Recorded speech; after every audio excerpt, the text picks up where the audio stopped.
The party makes their way back and finds themselves outside of the tavern once again. Fledge is carrying a box full of goods. Nice. You see potions and scrolls and all sorts of things in it. And he begins to dispense them amongst the party, as we had previously discussed. Ends it up. This is when Lucinda gives you 600 gold pieces. And she says, you need to have money on you, EP. Oh. When we buy goods, we pool together, because you should be able to buy things you want as well. So here, and she hands you a whole bunch of coins. Thank you. I will use it only for the betterment of the party. Gabby and Cormac come up last, walking up from the dock district, and she's holding a large fish with an arrow stuck through it and a rope attached to it. Through its eyeball. Cormac has a barrel on his shoulder. Aye. At some point, you don't remember when, Cormac bought a barrel. It's a barrel full of cod. It's an entire barrel full of fish. Wow. Small snack for later? He walks up, slams the barrel on the ground, and he goes, no, you get hungry. Is that all fish? He takes the lid off of it, and yes, it is a barrel full of salted fish. And she's hugging this huge ocean fish. Looks like you two had fun. Yeah. We're gonna eat Good first tonight. date? Very fishy. Found information on the boat. That's good. Yes, the only information you could find was the boat was sold and it went up north. The boat's nowhere to be seen. It's gone. Alright. Can't two people Jesus just Christ.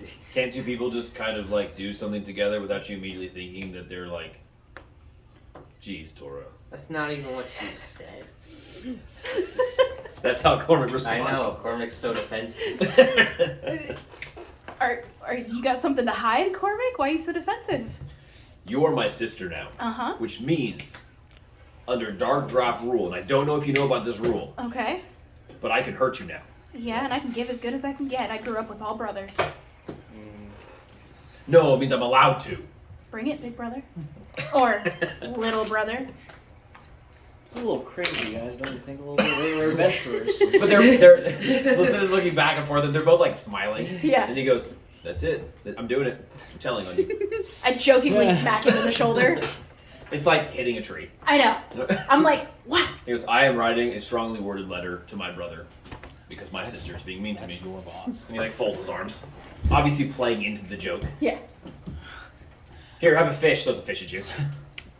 I don't got no decks.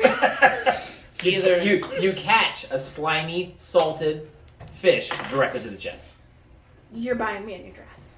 He goes, "It'll wash out." either eat that or keep it stored. You do not disrespect the dead like that. Corbin begins to my laugh. man. He's like, I put the He goes, fish wait, back you in the serious? barrel. I would and start gutting it and then tying a rope onto it so I can carry it. Okay. Yeah. Simple. So the You're trying to information, flaunt your prey.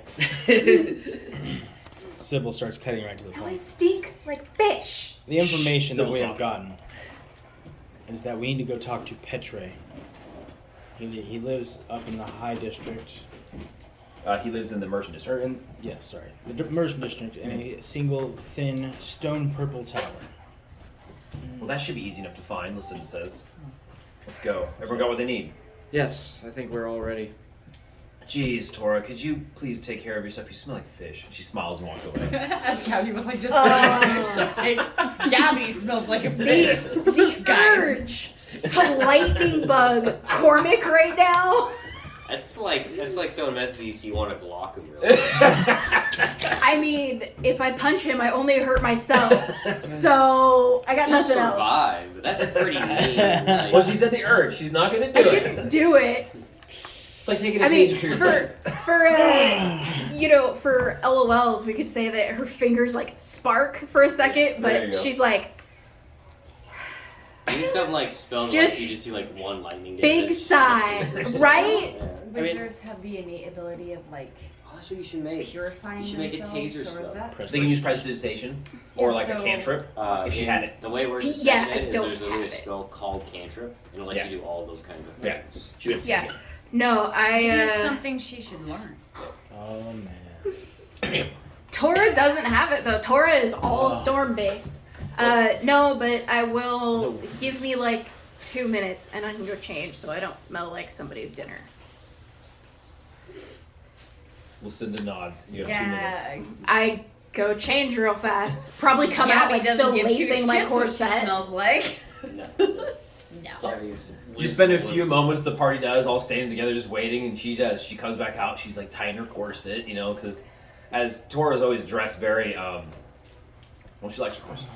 So, Tora is very feminine, okay? Yes, yeah. She wears these like purple dresses, but she has the fronts of them like cinched up over her knees with her thigh-high adventuring boots and her leggings. Yeah. But she always does have like a corset or something. She is a lady. Your cloak is green and yellow, isn't it? Yellow and blue. Yellow and It's blue. the only Yellow non-regal blue thing about stitched her. lightning bolts.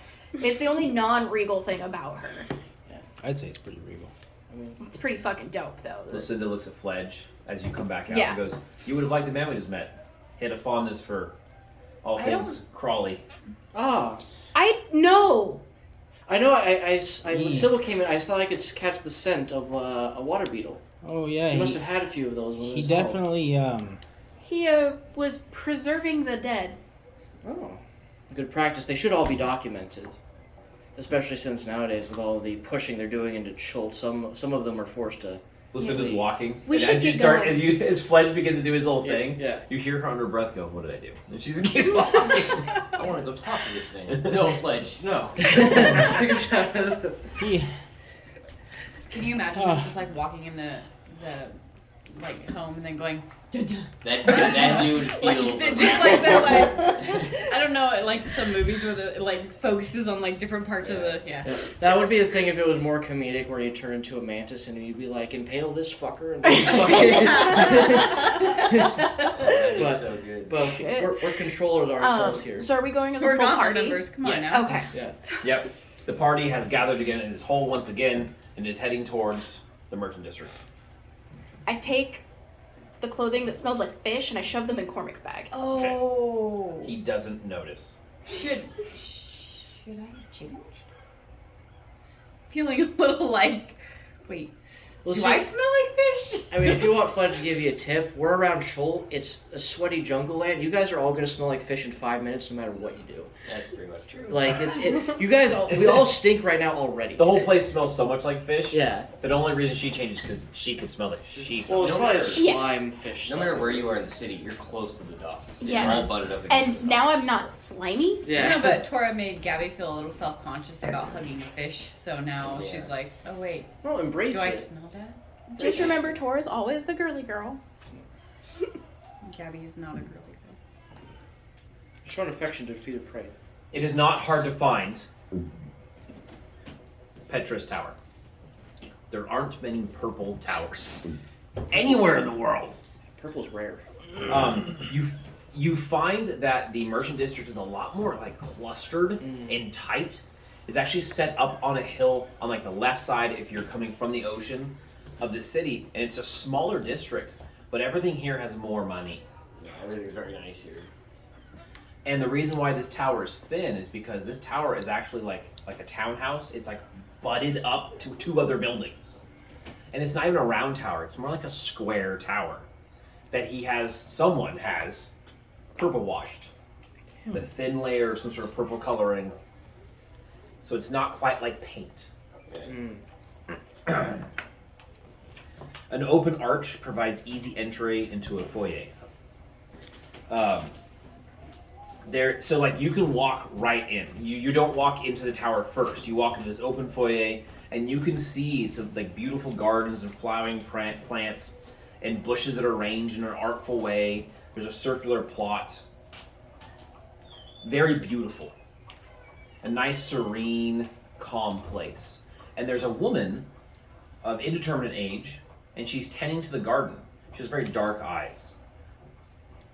In the kind of clothes you'd wear to tend to a garden, her hands are in the dirt as you walk up. Even though this garden plot's not large, someone is putting a lot of time into this. All the roses have been grown down into themselves, and they're like spiraling down the walkways. Now, to give you a frame of reference, it's only about 40 yards from the entrance to the foyer to the beginning of the tower. But this garden rises up on either side because they're buttressed between two buildings. There's a lot of garden keeping that was done. The woman looks up. She goes, "Yes." The party, like, "Can I help you?" We are here to see Petrus, if he is not too busy. She stands up, even if you keep talking. We are from the Gauntlet. I am Sybil, Steelskin. This is my commander, Lucinda. Lucinda nods. "Pleasure to meet you." The woman takes her gloves off, puts them on the bench, and she goes, "Please, take a seat on these benches. Let me go get the old fool." And her tone takes a sharp and drastic downward motion. Oh, no. She begins to walk towards the tower after beckoning you all to sit on these stone benches. We now see a scene where the entirety of the gauntlet who wishes to of this team are sitting on stone benches in a serene garden as the ocean. You have a beautiful spot. You sit right here. You can look out the foyer archway and you can look directly down a street that runs all the way down directly to the docks, so you can see the docks. It's a beautiful, pristine scene. But you're all sitting on these stone benches or standing next to You them. see boats continuously coming into the docks and leaving. Fledge is more distracted, leaning backwards, ushering a flower that seems to magically grow towards him so he can play with the ladybug that's on it. Passing the time. The ladybug. You speak with animals. What do you know, ladybug? I'm a man. I'm a man bug. So he entertains himself very quickly. The woman comes walking back out, but she doesn't come towards the party. She walks over and grabs her gloves and begins to tend to the garden once again. A few moments later, you hear the clop, clop, clink of a man in his cane. The man shuffling out is very elderly, I will meet him. That way he doesn't have to walk all the way. and he's walking with a cane, but he's like 6'4". Oh my god. So in his prime, he was a mountain of a man. Oh. He has blazing white hair, a full head of it. And he lets it just kind of do its thing. If you met this man on the street, you would think that he's homeless by the way that he physically keeps himself. His beard is unmanaged in like a wild lion's mane. He wears commoner clothes. And he goes, "Well, hello there. Ibble said that you wanted to see me." Yes, we are from the Gauntlet. I heard you are very knowledgeable in the ways of history. Hoping we could pick your brain about some stuff. "Ah, I do love history. Yes. Well, why don't we go back and to my home?" He starts to walk back towards the tower. Look back at Lucinda. Listen to those. She points at you like it's all you, dog. Alright, I follow. I think we'd be happy to come inside and take a He visit. stops. You know. And it takes him a good 6 seconds to turn. "This isn't really my home. It belongs to Ibble, Oh, but she supports my work. Very nice. She sounds like a wonderful woman. She is. If I was like 30 years young, oh boy. Okay. oh yeah. Keep up now." He starts walking again. We should remain cautious of this man. Difficult not. It could be a face that he's putting on. That's true. Evie activates paranoid mode. Could be overacting how old he is. You know, it's not a bad He thought. seems very paranoid in general, which is good. I like Mhm. paranoid is good when you're I feel a little bad, like out of game comment here. I feel a little bad making him walk like all the way out and then all the way back in. So I'll like offer him my arm. You know, like, would you like a hand back to the into the house? He's got this. He's seen shit. He kind of like, you don't know if he's ignoring you or if he's ignoring you. Maybe he doesn't see. Yeah. Maybe he's blind. Like if he doesn't. No, I notice think or he's purposely- fine. He gets to the door and pushes it over with his cane, and you I'll walk in. step back. Yeah. Okay. If he ignores me, I don't push myself on him. You know. good. That'd be a week. Jeet stops and turns around and goes, "Whoa! You caught that? What do you need help with exactly?" We have talked to some sailors, and we have heard that the rumor around town with Paven about his crew going missing was caused by something called the Destroyer. The Devourer. Or the Devourer. He is staring intently at you while you speak, and he is not blinking. And it just like occurs to you that this man's mind is sharp. No matter how old he looks, because he's just like almost like he's soaking in your words. They said it had red glowing eyes, and it flew above their ship. It also brought in a fog. Same as the one a couple nights ago down in the dock districts. I have a very particular set of skills. I am a researcher. I can find out what this devourer is. I guarantee it. But I am not cheap. Rent here is very high. You don't know if he's trying to make a joke, but just like his halting manner in which you're starting to think it's some sort of like maybe he has some sort of speech impediment or something, because he's really trying. It seems hard to get the words out. Body is just ancient. He goes, "If you pay me my going rate, I can get you an answer. What's the going rate? 750 gold pieces a day. But I give you my solemn oath, I will have more information for you when I am done than you can find without me. How long will it take? I do not know. It could take me weeks or days. But I can find the information you seek."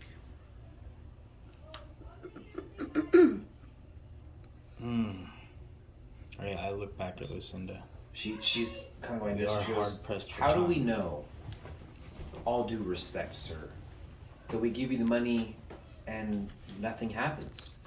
I do not wish to stand in a man's home and call him to question his credibility. But that's a lot of money." He goes, "Oh, we will use a contract. He goes, I will sign on the contract that I will get you the information. If I do not, you will be refunded minus a 10% restocking fee." Lucinda's like, "What does that mean?" She looks at him like, "What does that mean?" He's gotta buy. Still his time. Yeah, but Lucinda doesn't know. She's like, "What?" Lucinda looks over at you, Evie. Like, for some reason, she thinks that maybe you know, like, is that a good idea? Well, actually, traveling around the Figured so. world as Efi has and working with it, you would know that for researchers, that's a high price. But if he's a quality researcher, like investigative sage, then that's probably about what you'd expect. I mean, you've seen higher. If he says, what are your qualifications? You know your stuff. He goes, I have studied in the great libraries of Waterdeep. Traveled to Candlekeep many He times. goes, I was a scribe at Candlekeep. He goes, for 27 years. Fletch perks up at that. I have written 32 manuals and 15 books of knowledge. And probably a lot more that I have forgotten. He's from If he, Candlekeep, he's real deal. Yeah. Yeah. Even Tora knows that much. If he looks to Lucinda and says, for the price that he's asking, it's really not that out of the question. Could Especially given the refund. It's quite generous. Yeah, normally there's no refund policy. Anyway. I kind of like talk over her, like Ify and Lucinda, and I say, could we do $650 a day? If I start giving you discounts, then everyone would want a discount. How would they know? Oh, They would know. I guess the worst thing you could say is no, right, lad? He nods, because that's quicker than him trying to speak. well, do we Yes. have a deal? He produces a contract, because these contracts are pre-written basically for this Another era thing. Omnian contract, something a few of these characters would be familiar with. Right. Cormac goes, "Ugh." It's 7. Did you say it was $750 a day? Okay. How much money do we have? I have 600. There's at I least can- 10 grand in these parties. Yeah. I can work that. I don't know, we just spent quite So a the bit. contract needs to Ash last hasn't at spent least anything. Gabby spent like 4 or almost 5 nothing. Sure I days. did. Did you see me go to the So store that we and don't buy go stuff? over it. If he doesn't get the information in that amount of time, then there's no point in doing it. Did we talk about how much money that cost? Because we can't break Did I her. tell you how much money that would cost? Yeah, We we can't. can't. Okay. I don't know how open he is to it or how open Lucinda is to it. Tora could also Four stay and spells. help him. Oh, that's not bad. But I have to write the spell, see how. Yeah, it takes time. Lucinda will not be in favor of that idea. Okay. She doesn't know this guy. She doesn't know what's going to happen in this town. And Gabby would say no. Lucinda just Suddenly I nods have and a she goes, protective "We don't big have sister." time. Let's just sign the contract, Sybil." Yes. She tells you. We are very time pressed. Please remember that, Petra. So Yes, everyone is always in a rush. shouldn't we put a time limit Until- on it though? Before we sign the contract? They are not. I believe that is smart. We are trying to save the town. Lucinda goes, Lucinda states, "We are going to try to do what we can in the meantime, but we may as well start this process now." Yes. Okay, well we can't pay more money than we have, so we have to put a We have time the limit money. on his. This could take Contract. 3 weeks and we have the money. Lucinda would still have like at least 5 grand. Cormac's gonna have at least like 2 or 3 grand. He does. You got a few thousand. Does he want to spend it all Got on this? 650. No. But, I mean, guess we can always contact headquarters too and Mhm. see if we need it, right? Money's not really the issue, it's more time, right? Right. And I can make money with my craft. Like I can literally. Minting coins is the most illegal thing. No, not that. I can sell stuff. Smithing. That would take a lot of time. Yeah. no, I am now thinking that should everything go south, the Gauntlet starts minting their own. Well, actually, Reston Ford would have its own money. Yes, they but have their own they coins. own that area. Yeah, you guys mostly would probably have Reston Ford coins. Which would have the gauntlet symbol on one Ah, side and sick. the symbol of Reston. Oh, I should do Well- Oh my god. Lucinda pretty much tries to push you to sign it. Yeah. No, I would sign it. No. Use silence. He goes, Very good. So it'd have- it'd have Oh, a gauntlet on it one seems side to be and a day little one. castle on the other one. Like, But isn't Day it one- already late Day one afternoon? happens in 24 hours, so. yeah, so the gauntlet's on the other side. You wouldn't believe how many people that works on. and he smiles and turns around.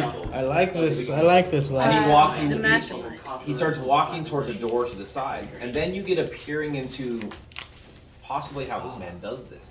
He walks towards a door on the side, and he goes, Like a profile. All right. Abdul He goes, on like the electro. Be able door, open up. and the door goes, "Yes." Always make a platter. Yeah, on one side. The door doesn't have a face. This the simple open door, but the door emanates a deep voice that goes, "Yes." We have lots of work to do. Monty Cock. Start bringing in the books. And the door closes behind him. He We just should left you probably standing in go. this house. There's no one else here.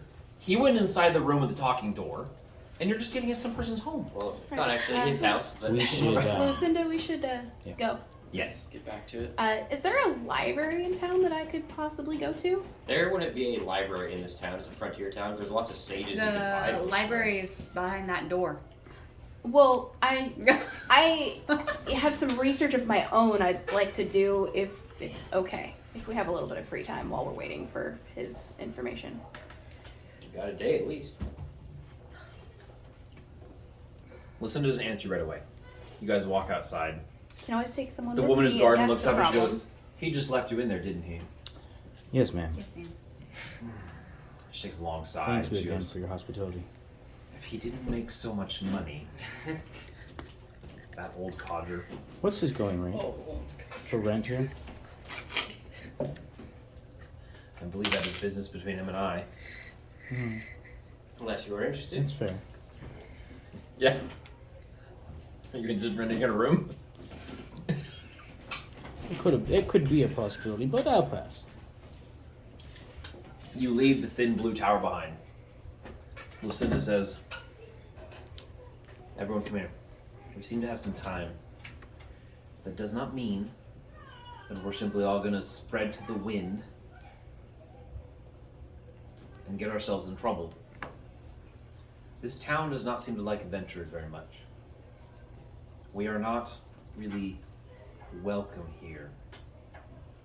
She goes, "We need to make sure that whatever we do, we're kind of being careful.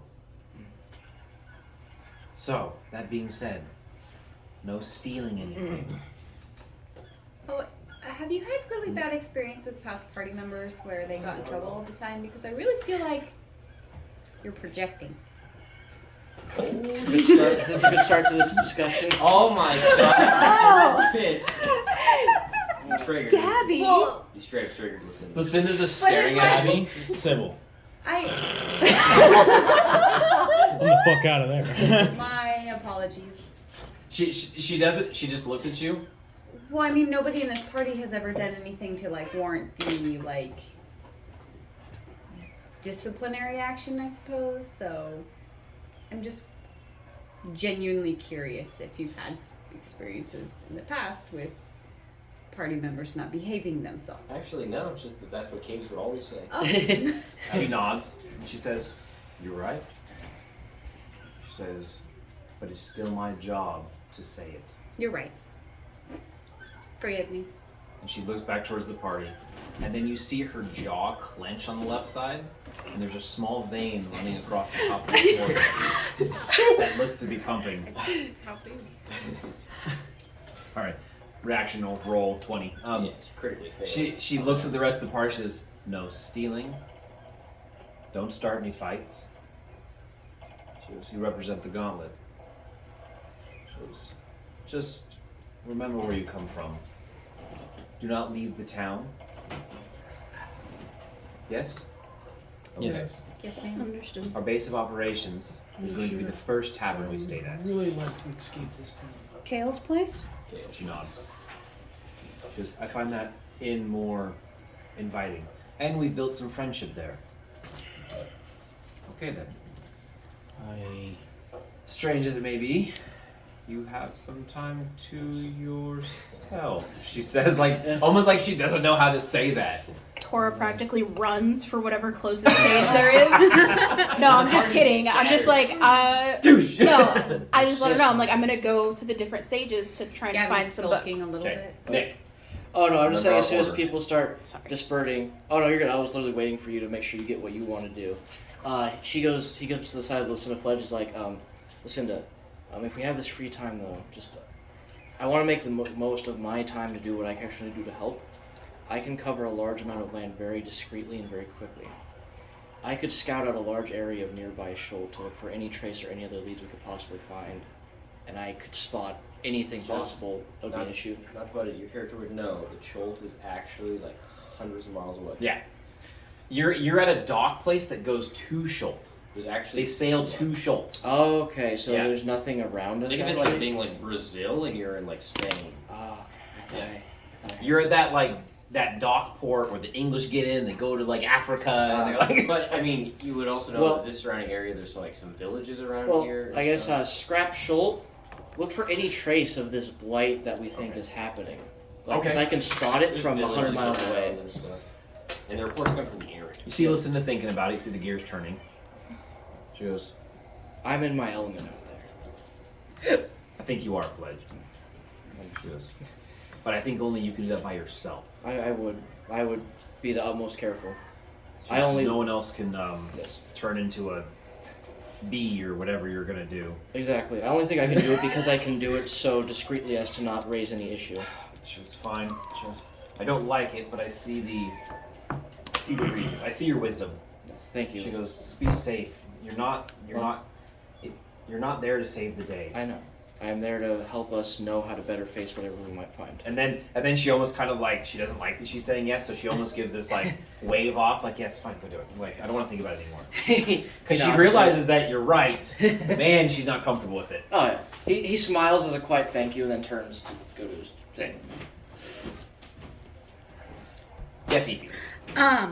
Ify actually touches Fledge's shoulder and gives him like a look like, can we go somewhere and talk really quick? He's like, okay. They get kind of out of earshot of the rest of the party. And Ify says, you have certain skills that I do not have. And frankly, because of the small bond I feel that we have shared fishing, I feel like you are the one that I could come to about this. It's my understanding that kind of grungy towns and cities like these have under markets or black markets, as it were. I feel like such a large undercity beneath could have boons that you see, Fledge, when I put my mind to something, I get it. I see. I am proposing to you, because you seem like a man who knows how to get things. If you can go into this black market, if there is one, and find a scroll of Sharkbolt. I love it. I love it so much. Good job. Fledge looks up so for desperate for that Sharkbolt. looks over and was like, I could scout out if there is such a place. Treading out a game, DM speak. You're treading a dangerous No, water. I will have it in the middle of my not thought. gonna want you to go to the black market.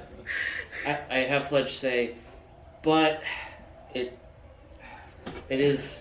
I need to be focusing on potentially finding whatever might be causing this issue. Understand. And I understand you're looking for that thing, but why am I doing this is because I would be in my element. That is something that I'd be putting myself in actual risk, possibly doing.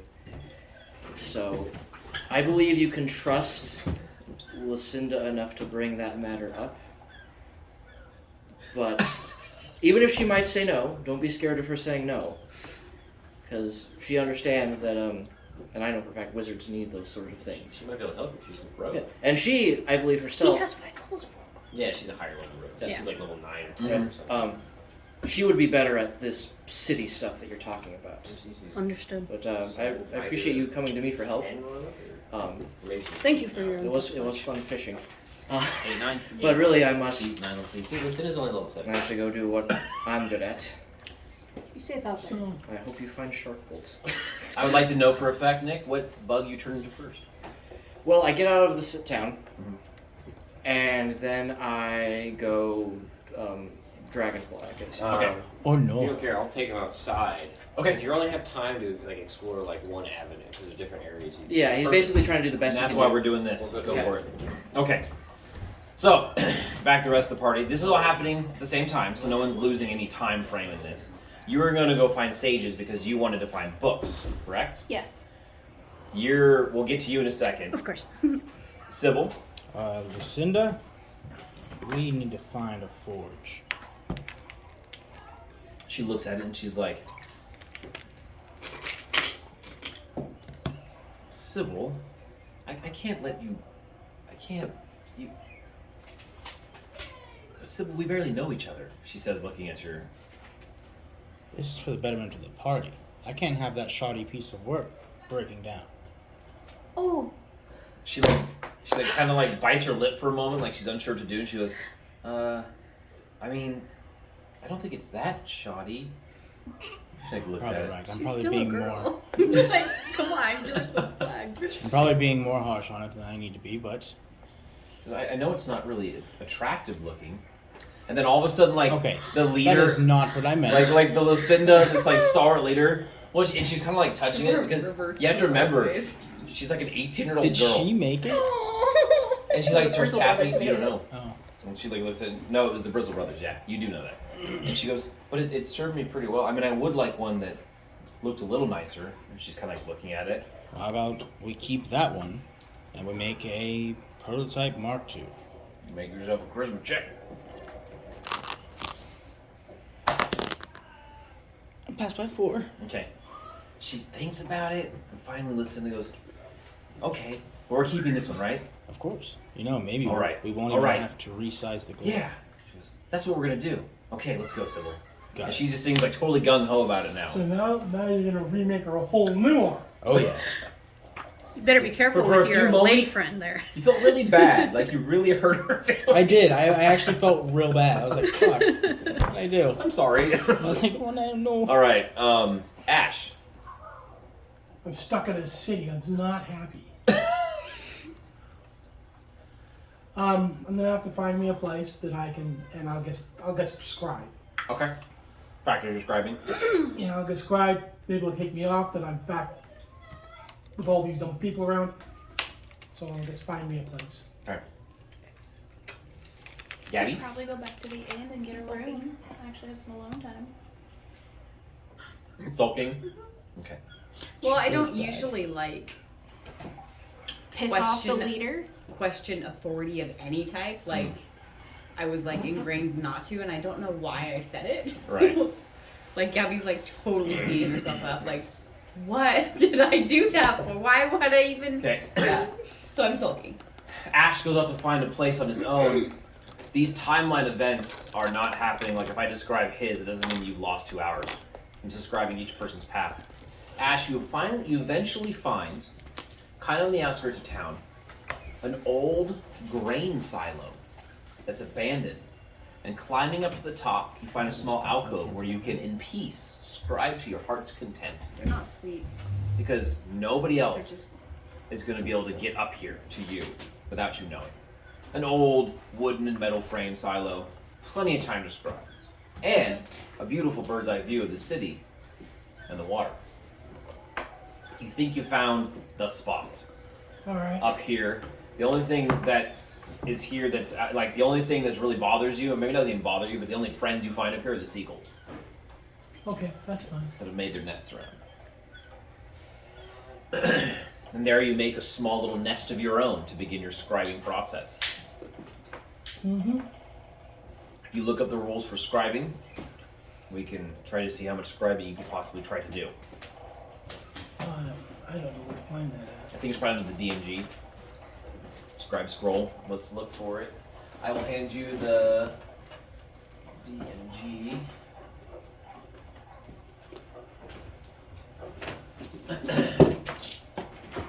If not, it might be under the wizard's Yeah. class. But we can get to that. So if you were going to ask Lucinda about that, she walks off with Sybil. That doesn't mean you can't chase after him, Bravery check. Oh my god, I passed exactly. Fuck. Ify kind of jogs to catch up and then kind of falls into step with you guys, not instantly saying something, which is super awkward because she's just walking beside you uninvited.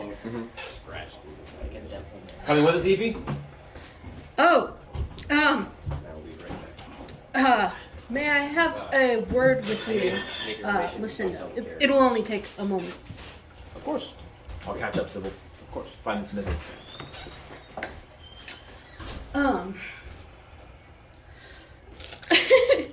Ify is a little bit more awkward than usual. It's kind of clear that she's not used to talking to people in authority. But she kind of jumps into it and goes, I was aware that there are certain things in larger towns and cities that aren't really seen to the normal eye. Places that have things of interest, things of value. Something that I would be interested in seeing if they have any items personally. Evie, you're trying to find the black market. Yes. Not personally. I do not think with my current set of skills that I would be of value there.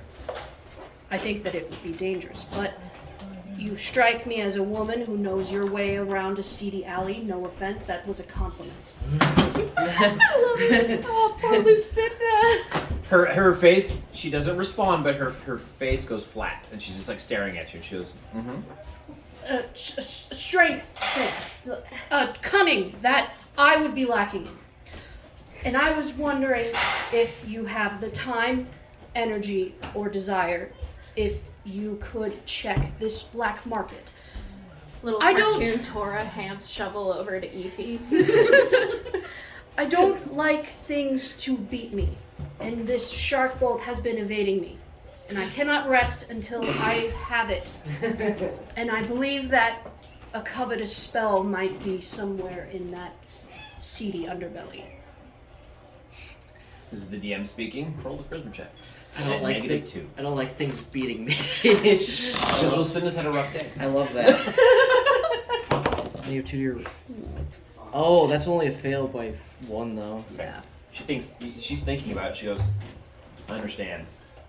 She goes, you really want to find that spell? She goes, and I'll help you find it.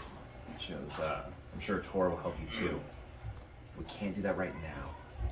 I understand. She goes, especially when we're split up. She goes, no, I don't think the Thieves Guild of this town is probably any powerful force full of assassins and whatever. Shadow thieves.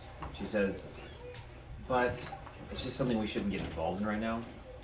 She goes, and anything we find there always comes with an extra price. It's never just the price you pay in coin. There's always something added to it. So I guess, unfortunately, if I'm saying no. She goes, but I am saying that we will make finding this spell somewhat of a priority. Because you're one of us. Okay? Thank you for hearing me out, Lucinda. Of course, anytime. Well, I'll let you get back to Sybil. I will go fishing. I almost coerced Fledge into going into the black market for me. Now you gotta try and convince Sybil. Gabby, Gabby you strike me as a woman who knows how to get things. I do? to know your way around Big Pen.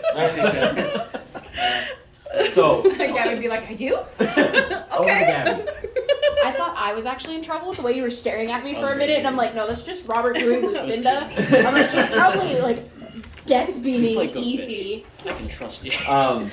Cormac Like I said, walks she's behind very you as you're sulking. She's standing straight behind you. Yeah. He goes, hey, it's fine. No, it's definitely not fine. Lucinda's not even mad anymore. And she probably wasn't even mad in the first place. Did you see the vein? I did not.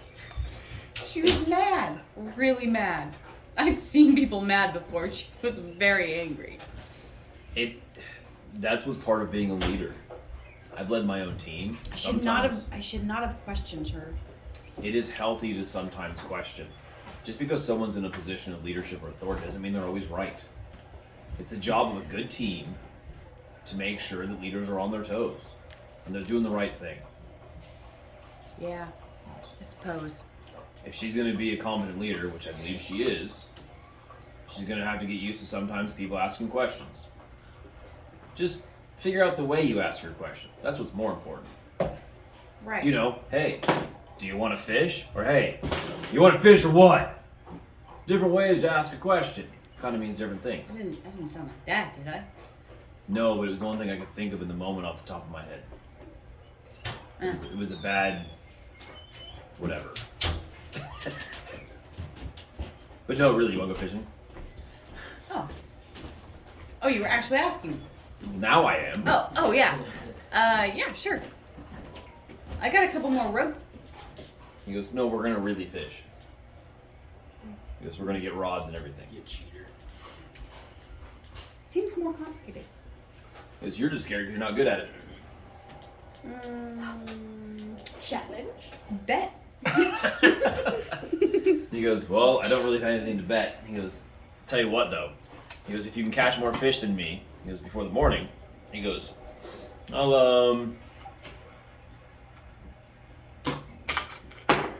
God. I'll write you a poem. Okay. I'm good at writing Five poetry. Shades of Red. Turning the other direction. Let's go. I'm good at writing poetry, you know. Oh. I might not look like it. So once again, Gabby just like kind of like blushes and like turns away so he can't see her face, but she's like, yeah, okay, I'm ready. It's on. all right. That day passes. We see Sybil at a forge where he's paid to them a small amount of money. Also use my potion of craftsman. Oh shit. A small amount of money to them, but a large amount of money to the local smithy to basically rent out the smithy for a day. You pay him enough that it's more profitable for him at this point to just shut down the shop and let you borrow it. So take away 150 gold pieces. I can do that.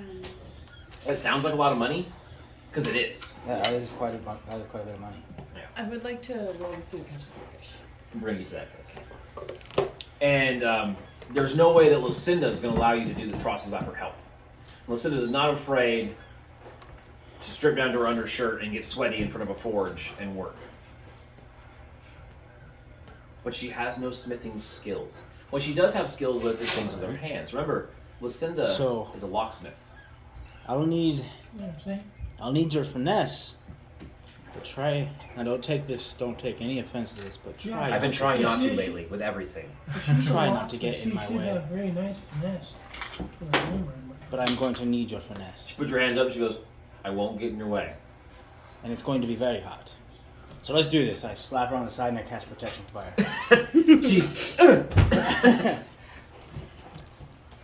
Lucinda's wearing her white her undershirt, which is the shirt like a padded shirt you wear under your armor. And she has her outer layers of clothes just hanging down. She puts on one of the smith's heavy aprons as you guys begin to work. She does have very fine motor skills. Lucinda is a rogue who specializes in picking locks, finding and removing traps, and things like that. So she has greater fine dexterity. And so if you allow her to, she'll try to like put things in place and do things under your direction. Oh yeah, definitely.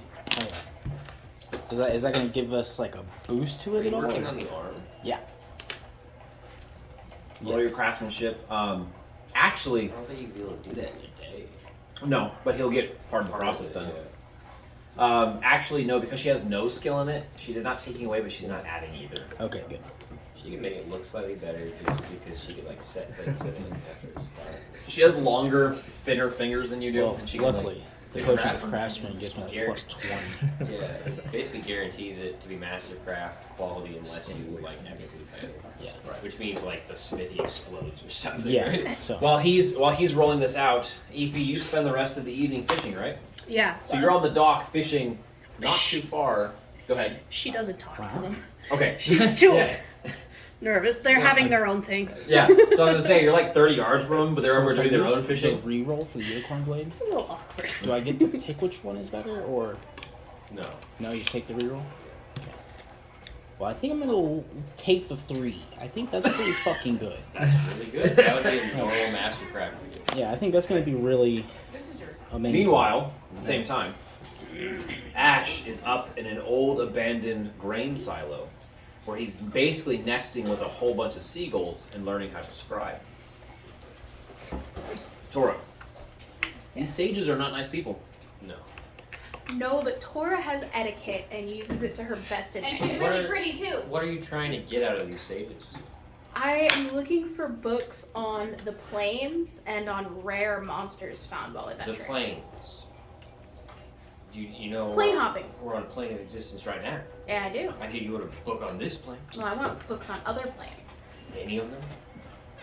I mean, the main ones that I know about so far. If anybody's got a book on Parl, then yeah, Tora's gonna fucking shit bricks and do whatever she has to get that book. But You can spend any amount of money on books on the planes. Right. or like ways to travel between the planes, Okay. like Portal legends of the planes, like that kind of stuff. Yeah. So you go on a book shopping spree, Yes. buying from people's private reserves. If they'll let me. I hope you have a lot of this.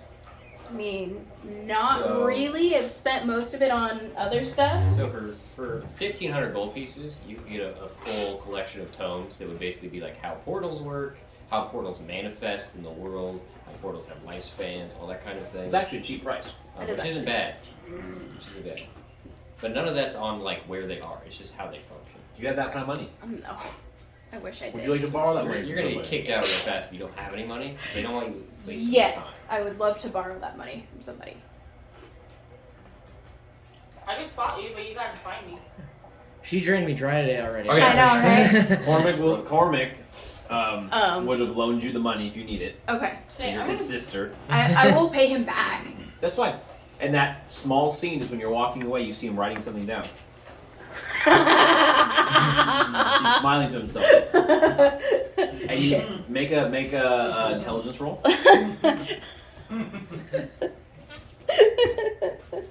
Passed by 9. He mouths the words, "Dear Edgar." Oh, you. So That's cheating! I call back over my shoulder. That's 5 tomes Okay. for all about portals, volumes 1 through 5. Come get your wife. She's taking all of my money. She is very poor. Shut up! I got like 4 scrolls! They're called portals and the arcana behind them. There you go. Cool. Let's roll a d20 for fishing. Do you have fishing? Because I do. I have hunting. That's not fishing. Not the same. He didn't. You'd be better never. off. I never specified that I was You know what using. you should do, Gary? Every time he catches a fish, just shoot it, and then I don't have a pole, but you do. Well, he did say he was gonna go get you a pole. Okay, but I don't know how to fish with a pole. But I do know how to hunt with a bow and arrow. This is an awkward semi-whatever this is, as he keeps trying to show you how to use a fishing pole. Mm-hmm. No, you cast it like this. Right. Yes, you just throw it in the water and the fish bite onto the end and you reel it in. Okay, and then I prop it between my knees and use my bow and arrow to shoot a fish. And then I attach it to the hook and look, I caught one. I just laughing. It goes from him like trying to teach you, eventually he gives up and then he's just laughing and stuff, but roll your hunting. My word. I passed by a lot. Hunting is wisdom. 8. Crazily enough, he is keeping up to you in manual old school fishing. Huh? Catching a fish. What? How? Because you're hunting, you can only get the fish when they come up to the surface. means you'd be catching a lot more if you weren't shooting them. I take some of my rations and I toss them in the water. So more will come up to the top. Shove it in the water. I think Gabby's gonna win this. And then. Yeah. He's getting frustrated. I'm just giggling the entire time. Because he didn't say we had to play fair. So at one point, you know, you guys are kind of tied, and then you get the idea to throw the food out. And you look over, and there he stands, this big mountain of a half-orc, this gray ashen skin. Next to him is a barrel full of fish, right? And there's his bucket. And you watch him cast.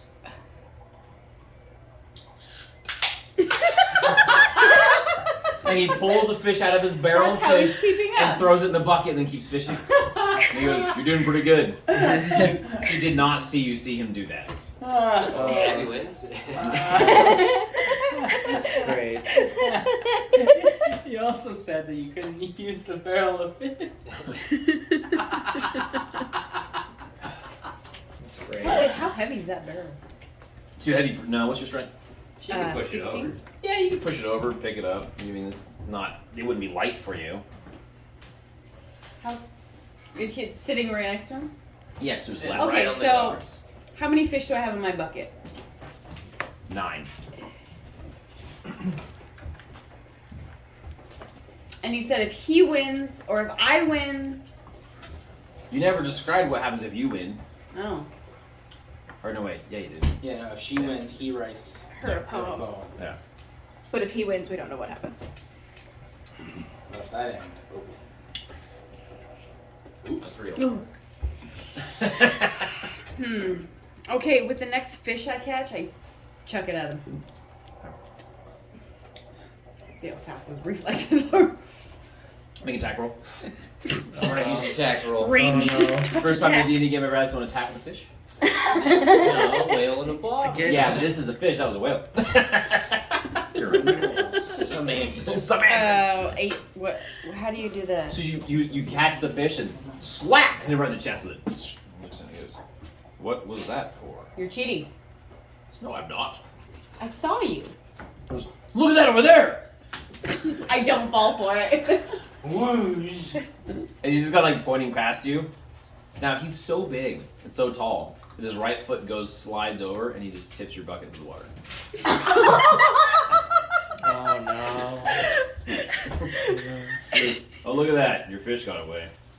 Oh, Bummer. but they're all dead because she pelted them with arrows.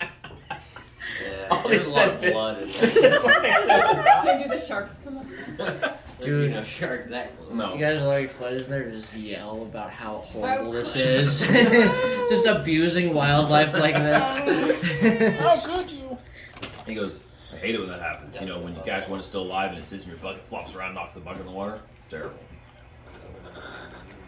You're really bad at fishing."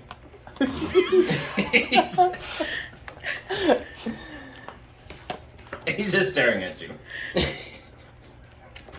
Gabby's a sore loser. Wait, you didn't even lose. I didn't notice. Gabby's like fidgeting. Like trying not, like she's like happy, but she's trying not to be angry because she really wanted to win. She's very competitive. It's part of her nature. Right. So she moves down. She's gonna show him. She moves down like, I don't know, 50 feet from him so he can't get near her bucket, and then tries again. Starts fishing again. Oh yeah. I rolled a 19. I don't think that's good.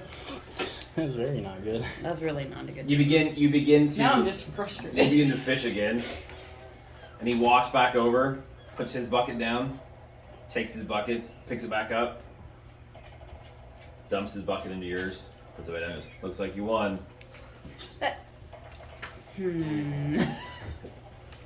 Fine. Sure. He is just as socially inept as you are. Just saying. So Part of me wants to just push him in the freaking water. Do it.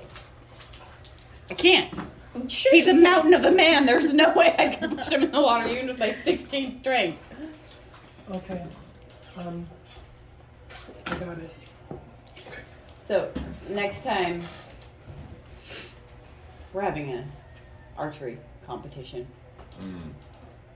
So, under your rules like this, I could just throw axes, right? Sure, what? Correct. Okay. I'm just saying, as long as with the rules are just whatever we want them to be, right? Wait. Still gonna win that? What? Wait, what? Because we're supposed to be fishing. We were fishing. You were bow fishing. The definition of fishing is catching fish. I was catching fish. But it's not real fishing. Oh, gatekeeping. It's not real fishing. Real So- fishing by the hand. So, grabbing fish out of the barrel and putting them in your bucket's not real fishing too then, right? I was making it for everyone that you stole with your bow. But then I still won. I did say you won. I said that. But you dumped my bucket in the water, so I can't prove it. Yes, but I gave you all my fish to make it even. Oh, you can prove it. There's a lot of dead fish right You're not wrong. And that's how that goes. All right. We got other stuff to get. I shake his hand. Good game. Good game. GG. Eric, I'd like to pause for one. Ask, did you look up the rules for scribing? I did. It basically will take me 1 day per level of the spell. Mm-hmm. To get it. A scroll can have 1 to 6. The game master rolls to find out how many spells it can hold. Okay. The paper gives you, there's a percentage chance of actually pulling it together. It increases with good paper, so if you have paper, it's 5%. Parchment is 0. But if you have that pulpy stuff, it's a -5. Okay. If the person scribing the scroll picks the quill himself, he gets a +5 to it. So you get that as well. Otherwise, Okay. you don't get that one. The ink, they didn't have any bonuses there. You get a bonus per level you are, Okay. and it starts out at an 80%. Okay. So you get a +5. So, and you minus the level of the spell. Okay. So you have a +5 From the paper. from the paper. No, you have +5 from the quill. And +5 from the paper. And +5 from the paper. So that's a +10. I get a And then 8 because I'm an 8th level cleric. Right. And then I was going to just try a. Well, let me see how many spells you can fit on it. Right. 3. Okay, 3. I'm gonna put cure moderate wound. Okay. It'll take me 2 days to put it. I don't know how many. Oh, I'm here, so I was thinking of You something. can start the process. And I start the process. Okay. So what's your percentage chance? Let's see. 91. So that was 10, 18 minus 2 is 16, 96. 96. Roll it. Actually, you were supposed to roll it. I am. Got it. Yeah, because if I fail, it's cursed. Oh. And I won't know it's cursed until I actually read the spell. Oh Lord. You begin to scribe. I begin to scribe. Cool, but You yeah, feel harmful. like this is going well for your first scribing of a scroll, and you almost feel like you have a knack for this. The quill flows freely, and all of your runes and markings are matching up correctly, and yeah, you're making good time. In fact, you're making so much good time, you think you might actually write it sooner than the laws of magic would allow. The other thing, when it also fails, it fills up what's remaining of the scroll. So that's why you're supposed to keep the roll secret. So I wouldn't know if there's 1 or 6 there. Right. And it could be just 1 if I have to fill the first spell I put on. Right. So Minor little things like that. So you spend the next time until we reintegrate the party scribing. Stuck up here. This. Yeah, because it's going to take me all day. I only get to break for meals and sleep. I don't know if I like that curse mechanic. Because it makes the entire act of creating a scroll like, you don't know if you just killed the party member. Well, it's another one of those things like losing experience for magic. I think it should just fail and the scrolls just you lose the time and money. And, Right. I mean, And Well, it doesn't regardless work, of what right? Bryce and I decide moving forward, your scroll didn't explode or burn, and you feel like the scribing is going well.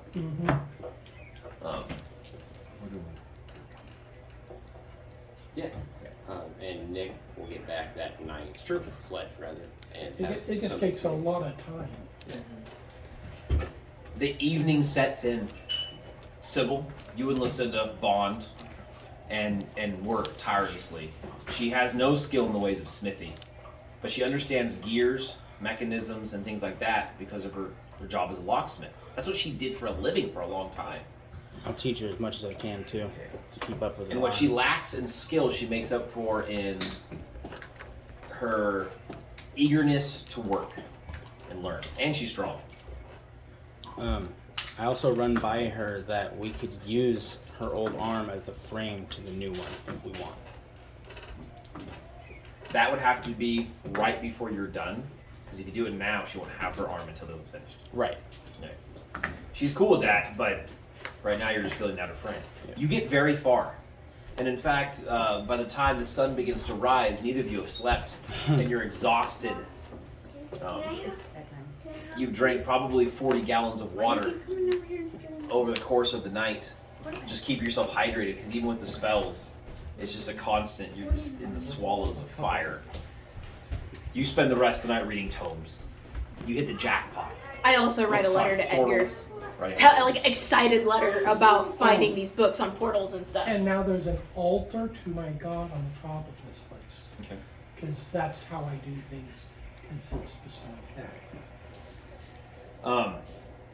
Lucinda's taking a break, and then you've done some fishing too.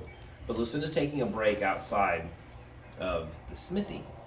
She's actually smoking a big old fat cigar. I wonder where that came from. And she's just looking out, and as you come back, she is so like sweating profusely from all the heat that the cold night air touches her green half-orc skin, and it looks like she's like on fire. Oh. Like the steam and smoke rises off the temperature of her body into the air, and she's sitting there going. She's on fire. It looks like she's on fire as you come up. Walk up to In her. whatever form you're in, dragonfly. I turned it back normal before I entered the town. So he doesn't Okay. squash it. Okay. Like, no reason to, excite any scared Hey, Fletch. citizens. Evening. So, I have a bit to report. A bit I think is important. Isn't it morning? No, it's like late in the evening. Suppose you prefer I just give you the full rundown? If Now you're up as for good it? as time as any. Just making sure. Wipes So- the sweat out of her eyes. So Fletcher basically tells her how he headed east inland, following the path of all the villages and roads, and not necessarily going into the forest, because he figured, well, if they had bone golems attacking the town, they might be doing something based with the people. They were stealing sailors after all. The first few villages were fine, but about a quarter way through his trip, he found a village completely abandoned.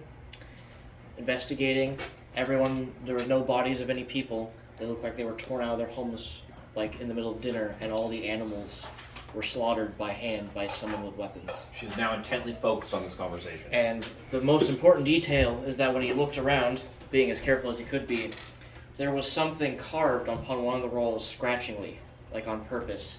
And he tries to trace it back out for her, and it is a screaming face. Oh, I think it looks like that. Of a demonic screaming man. Oh, Jesus. The visage of some sort of demon is what he assumes. He says, but he says he could find no evidence of like where people were like either dragged off to or like taken. It was like it just happened and they couldn't even fight back. Going farther, he never found another village like that, but the deeper he went into the countryside, he noticed there was another town where like people were like all congregated and looked like they were ready to leave. Which means that there's possibly some fear of this is spreading through the rural area and things are about to get a lot worse. Because people are going to start flocking to this town. Okay. Good job, Fledge. No, really, that's impressive. I fought back the urge to try and stop and help those people, but I covered a lot of ground. I know exactly where we need to go to track that down and see if we can find what they're doing out there. It's definitely cult-like activity. They're taking people on purpose. I mean, it would be too much of a coincidence to think that these things are not intertwined, right? She almost like asks a question. You can never know with these things. Okay. But my base assumption would be there's some sort of people that are working for some sort of malign creature. And it might be the same one we're inquiring our researcher friend about. Okay, well, we're not running off tonight. But it's good information to have. And it worries me that the longer we take, the more people are going to start disappearing. Yes, of course, Fledge. I also don't know what we could do running off into the wilderness until we know kind of what we're facing. Oh, no, I don't mean to push us to haste. I mean, my heart goes out for what we need to do. Oh, yes. I know the feeling. Trust me, I really do. Yeah. All right. I'll let Sybil know what's going on. Go find the rest of the gauntlet members. Let them know what you found. Okay, will do. I'll keep them all informed. Sybil, I have news, she says as she walks in, and she relays that information to you as you're working. Oh, that's bad. Fledge goes about, telling everyone. So everyone eventually is met by Fledge, who will tell you what he just said. You mentioned all the animals were dead, right? And that they were like killed by people. The animals have been slain. Or like by like weapons, and but they were all slain, but nothing else was done with them. They were just killed. Yeah, which is weird. Yeah. Even brigands will take all the goats. Yeah, for food Yeah, or but now something. dogs, chickens, cows, and they're all just killed. So. Alright, I'm done. Come on. Morning arrives, and the party had found their way back to their tavern. You now all have the information that's needed. You're sitting there having your morning meal, and you're looking at like the 1/3 completed product of this arm that's coming together nicely. And when you're sitting at the table, silver and platinum, so I'm using my own money for it. Yeah. Cormac is writing something in a little book, like a tiny little book, and he keeps looking at Gabby, and then he keeps writing in this little book. Gabby's oblivious. She has no idea what's going on. Sybil and Lucinda are like nerding out over this metallic arm they're looking at, and she's like talking about where they could put some of the gears and just having like a really nice time. Tor's sitting over there with like a whole bunch of new books stacked in front of her. I only have one out at a time One so at a that time, I okay. don't lose them. Okay. But if I'm eating, I definitely have like a tome with like my arm around it like this, Uh-huh. and I'm eating like absent-mindedly, but I'm mostly focused on this book. And I also thought of another book that I want to go find. But I'll probably need to borrow more money. Everyone looks like they're studious college kids doing their schoolwork. Yeah. Because they're like reading a book, going over this. Even Cormac's writing. Ash is like writing on a scroll, like some sort of weird script. And that normally you'd be interested in, but you're too much into your books. Yeah. I'm messing with a fishing pole. Trying, to figure out how it works so that I can learn Okay. how to actually fish. Everyone's there. Platinum screws. I mean, it does kind of look like a bow. And the door to... Yes, go Sort ahead. of. I was gonna say, there is one other book I want to try and find. If I have to like beg for money. You But might be pushing your luck now. I want to try and find a book on dead gods. On what? Have you ever seen The Steam? dead gods. Well, unfortunately, you already made your rounds to find books. And now Yeah. you're with the party and about ready to progress. Okay. So unless you want to be like, hey, can I bail again? You're probably going to get told no. No, Lucinda's gonna tell me no, and I know it. So I already went and spent $15,000 on books that Lucinda probably hasn't realized yet. And, might get an earful on that one, but The door opens to Kale's Tavern. It always does this, but this time it's a child. The small child wears commoner clothes and a small, pointed, like, archer's hat. He walks in. When I say child, he's like 11.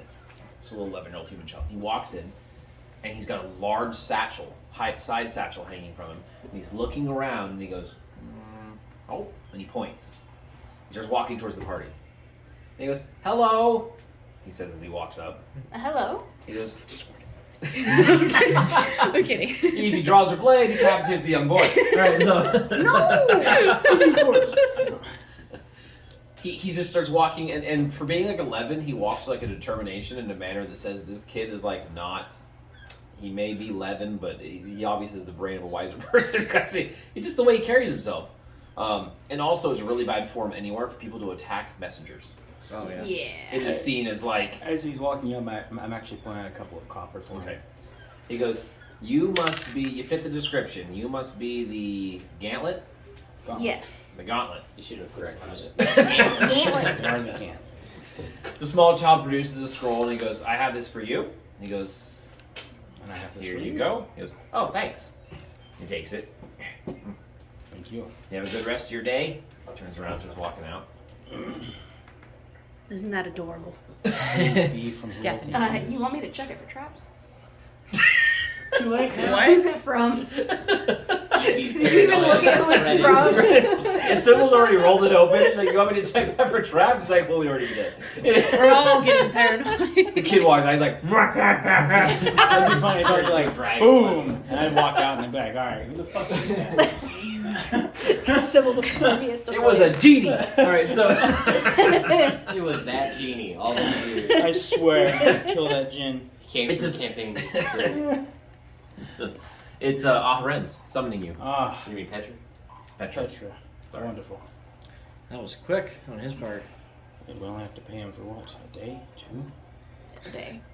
Knowing him, we'll try to get you 3 out of you. Seems pretty reasonable. Yeah. Well, the least we could do is pay him for 2.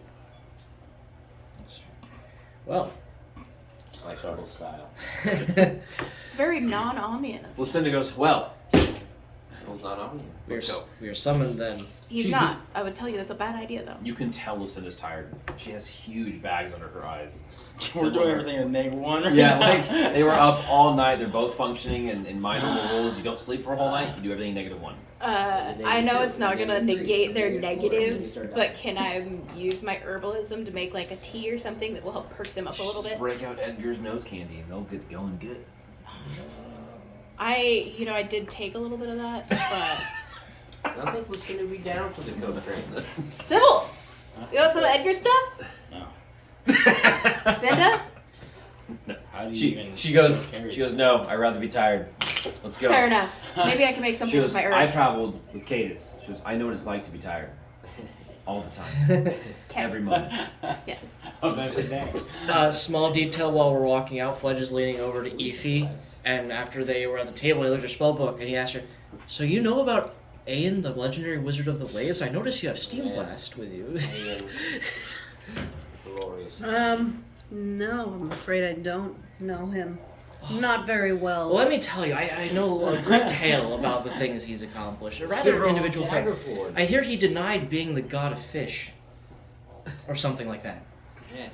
Who would turn down an opportunity I like that? don't know, but it's very interesting. I'll go over it when we get over there. Yeah, as you walk out, It's actually true. yeah, you're walking out of the tavern, and Fledge is going into this long spiel about this great wizard who was known for being powerful and yet somewhat brash. Cormac's getting Somewhat. flashbacks of Terra Sonora He going on was about extremely tangents about interesting. crap. Yep.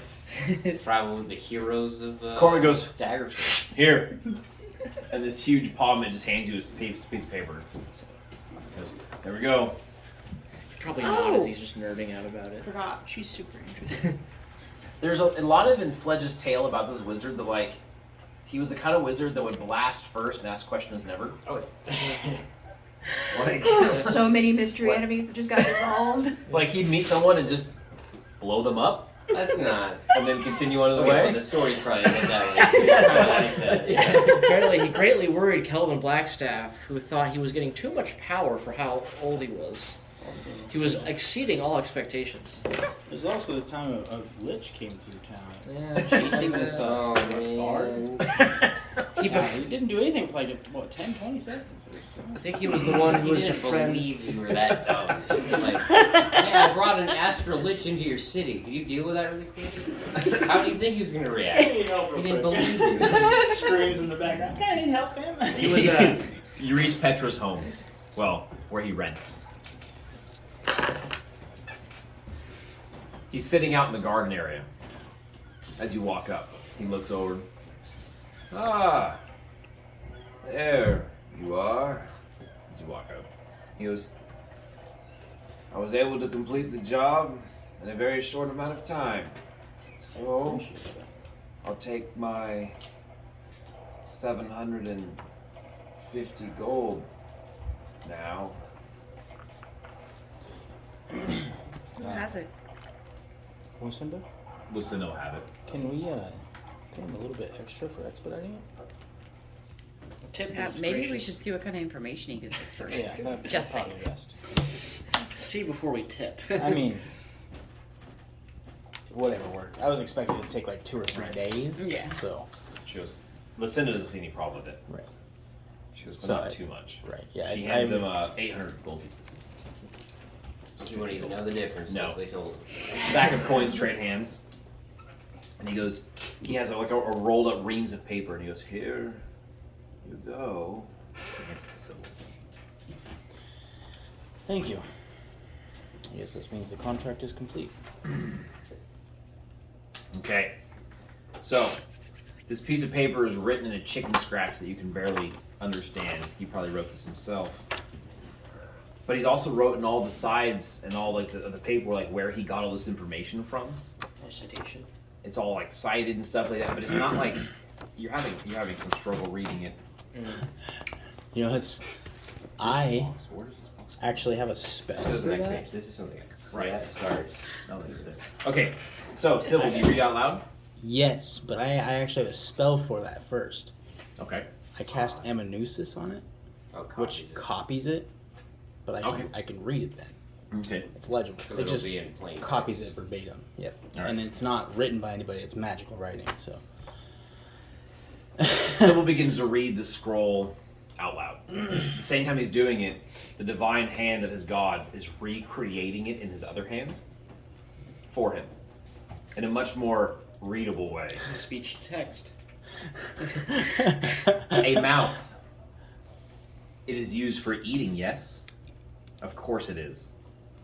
This was the simple track I began with my entomological search for your devourer reference.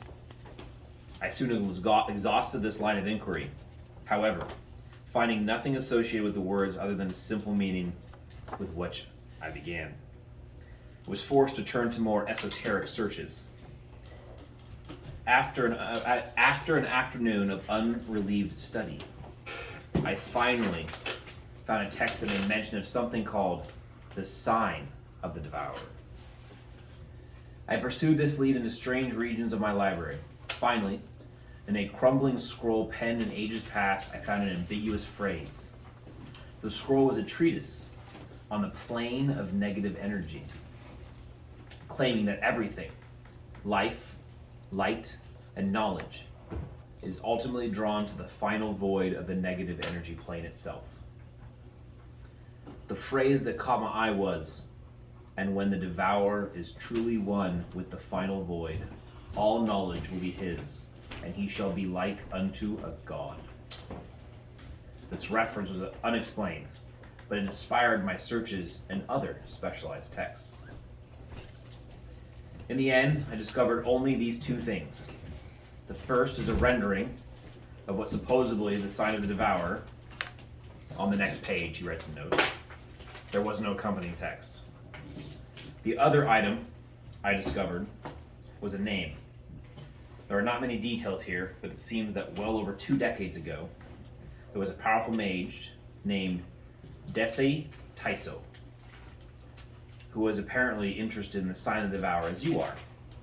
Desi Taiso was known among those of power as a powerful but secret wizard who rarely troubled himself with the concerns of the outside world. There is no record here as to what, if anything, Desi Taiso discovered concerning the sign, or at least no further records been made regarding the mage himself. He doesn't possess any more information than this. This is all that he could find in the depths of the vast library that he holds. Desi Taiso has not been seen, as far as he can tell, for the last 20 years. So you flip to the next page, and there's more to go on, but you flip to the next page, and there's a picture. So I didn't bring the illustration book because I'm late. Okay. But where's the front? Oh, it's on there. That is. So that screaming demon face. The picture that that Nick Fledge saw, showed us. That is the associated picture. Oh, So now we have. we have Okay. a correlation. So it's kind of like our confirmation, basically. This is like an evil god that they're trying to resurrect. Possibly. Yeah. It says, "I felt a little bad that in all my efforts, this is all I could find. So I took the liberty of looking into this Desi Taiso for you. And now you know why he handed you a note than telling himself. This would take 4 days for him to explain to you. Yeah, for real. Start directly south of Calstrand, across the Theli River, and thence into the foothills of the Glorioles mountain range." And I'll let you write this box down. "From this vantage, the heights of Panther Peak and Mount Kroonsburgs are both visible. A day's trek further south into the Glorioles will finally cause Panther Peak to perfectly eclipse the view of Mount Kroonsburgs to the west. When this occurs, put the 2 peaks at your back and head directly east, up the steep, scree slope of tumbled rocks and boulders. At the top of this slope is a mountain valley, and at the eastern end of this valley is supposedly the site of Desi Taiso's final dwelling."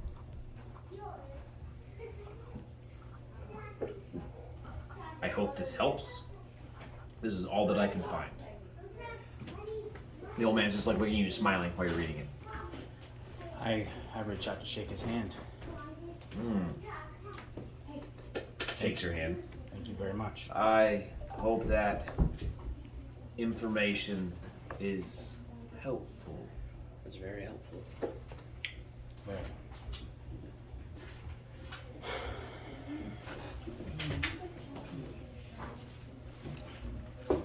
Well, We won't take up any more of your time. Thank you, dear. Thank you again. He nods. Lucinda motions with her head like we should leave. We have a direction now. She says as soon as you've walked out of his foyer, like garden area, she goes, "We know where we're going."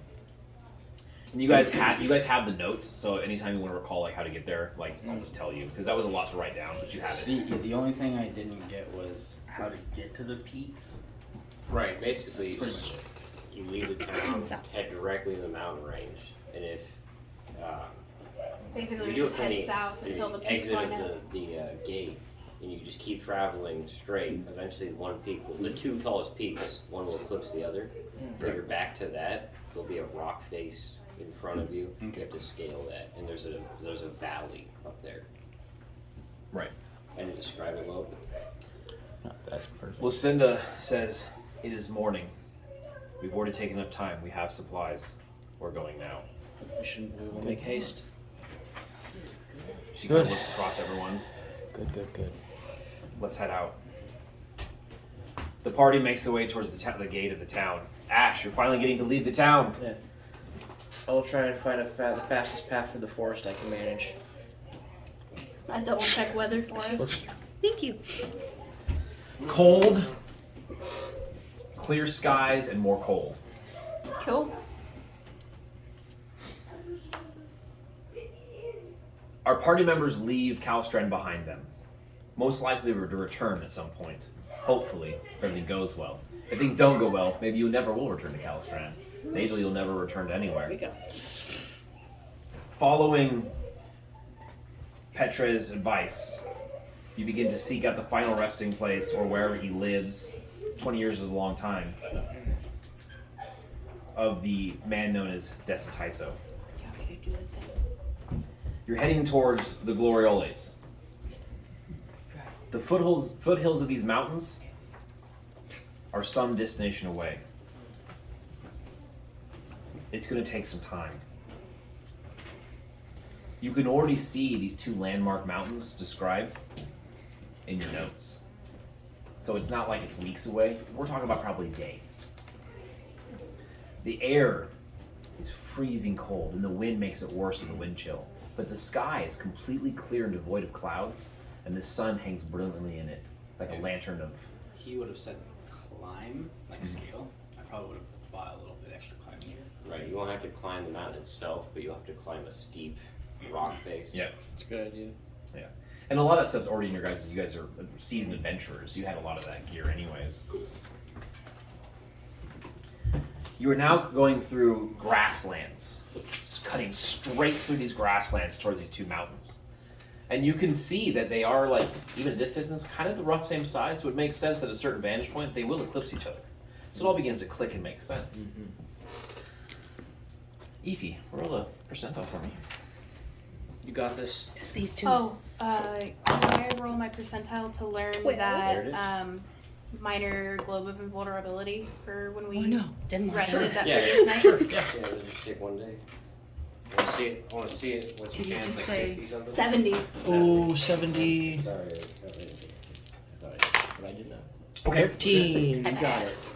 it. You've been walking for some time, but you always take stop breaks where the party stops, readjusts gear, eat some food, whatever they need to do. When you do that, you're in a large flat field, and the town has become, you can't see it anymore. It's way beyond your vision. The ground rolls and is soft, and there are large gray granite, like, not boulders, but like rocks, like the size of a bowling ball. And they're kind of scattered everywhere. The grass goes from short crabgrass to tall grass, and it's just very wild out here. But this time of year, there's only like snowbirds and things like that. A lot less fauna such as that. The party's sitting around in the tall grass. Nick, roll a d8. I already rolled it. Yay. 7. Oh no. Is that good? That's very good. That's great. I rolled 7. Is that good? Oh no, XP wise, yes. Yeah, that's pretty good. Yeah. Okay. So, Wait, what'd you roll? 7. okay. So the party is sitting around adjusting gear because belts and buckles become loose, things like that. You're actually taking care of her arm because it suffers more in the winter. And Lucinda's become more comfortable with like you working on her arm. And so she'll let you if you try. She just kind of like walks up and it's actually the point now she'll walk up to you and be like, hey Sybil, like this part's not working too well. And like you start to tweak on it and fix it. And you're all sitting there. Efi, make a save versus breath weapon, please. Okay. You know, all these This is why little she's tweaks. so freaking paranoid. Oh no. All these That's little, a 2. Do I want over? Yeah, so that's a fail. I Your failed. save's good, but it's still a fail. Okay. all these little tweaks. You're all sitting in the grass. A thing at a time. You're sitting on a rock, Efi, minding your own business, not really doing much of anything at this moment. And everyone hears the scritch, scritch, scritch. Weird little noise. Right? You begin to smell something. What is that? Evie looks to her right just in time to see black and white. Oh no. The smell of skunk begins to just roil up throughout the entire No. campground where you stop to slightly eat some food and rest. You have just been tagged by a skunk. Make a save versus poison. Make a save versus poison now. Boy. Oh no. That's a pass. Okay, you're fine. I mean, it's gross, but you're fine. And with that, the skunk begins to scurry off into the brush. Oh, are you okay? Ify runs away from the party. Spare them from the scent. And she falls on the ground. She gets up, runs, falls down. Cormac does not laugh. He sits there and he's like, oh. He wants to laugh. If you need some help, I know what kind of lets you smell. That's what was on that piece of paper. What can help? There's some herbs I know you can rub off that will hide the scent. I could probably. This Yeah, is where Tora rolls I herbalism. start using my herbalism to help her out. I'll Oh God, I passed by 10. I'll add in my herbalism. Okay. So we got At it. the same time, the druid and Tora both look over and they go, I'm gonna show Eric real quick. this is not going to be Fletch? pleasant. I just put my mask on. No, it's not gonna be pleasant. The two of them, the two herbalists in the party, bring you. I make it, but I give it to Fledge. I don't go near her. Okay. You're sitting on the ground smelling of skunk, and over the edge, you get like maybe 40, 50 feet away from you, you can see the druid is with Tora. And she's mixing something in a mortar and pestle. And she hands it to Fledge, who then comes over to you. It's a very common form of thistlebush that grows in the wilds of this land. And luckily for you, it's winter, so it's dead, but you actually need the roots of it.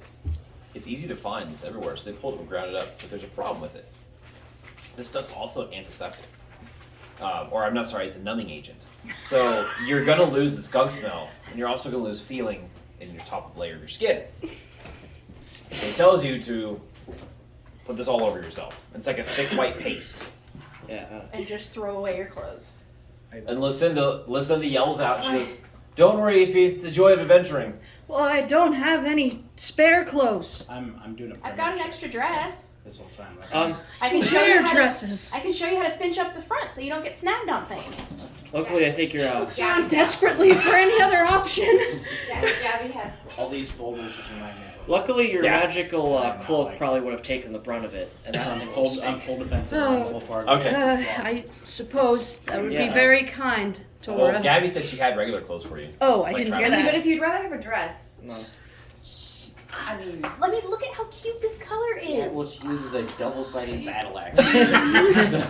Never worn a Do you take the dress. dress or the traveling I'll clothes? take the traveling. What is your height? I say thank you though. I am very short. I'm 5'5". How tall are you? I am 5'6". Weight? Nice. Character's weight? 123. Character's weight. Oh, 135. Okay, so actually the clothes That's would close enough. fit. Yeah. Nice. Like, luckily for you, it's not someone Cormac size handing you some pants to go up to your neck. So, because you gotta think, medieval clothes were much more fitted to the person. Maybe a tiny bit loose. Yeah. But you get some fresh clothes and you change and now you Yeah, have these she clothes. Yeah, rubs all of that on her, Sorry, and then she not- walks back to the party like this. Not every instance of an encounter in D&D is a monster. I That was hate a it. monster. That was terrible.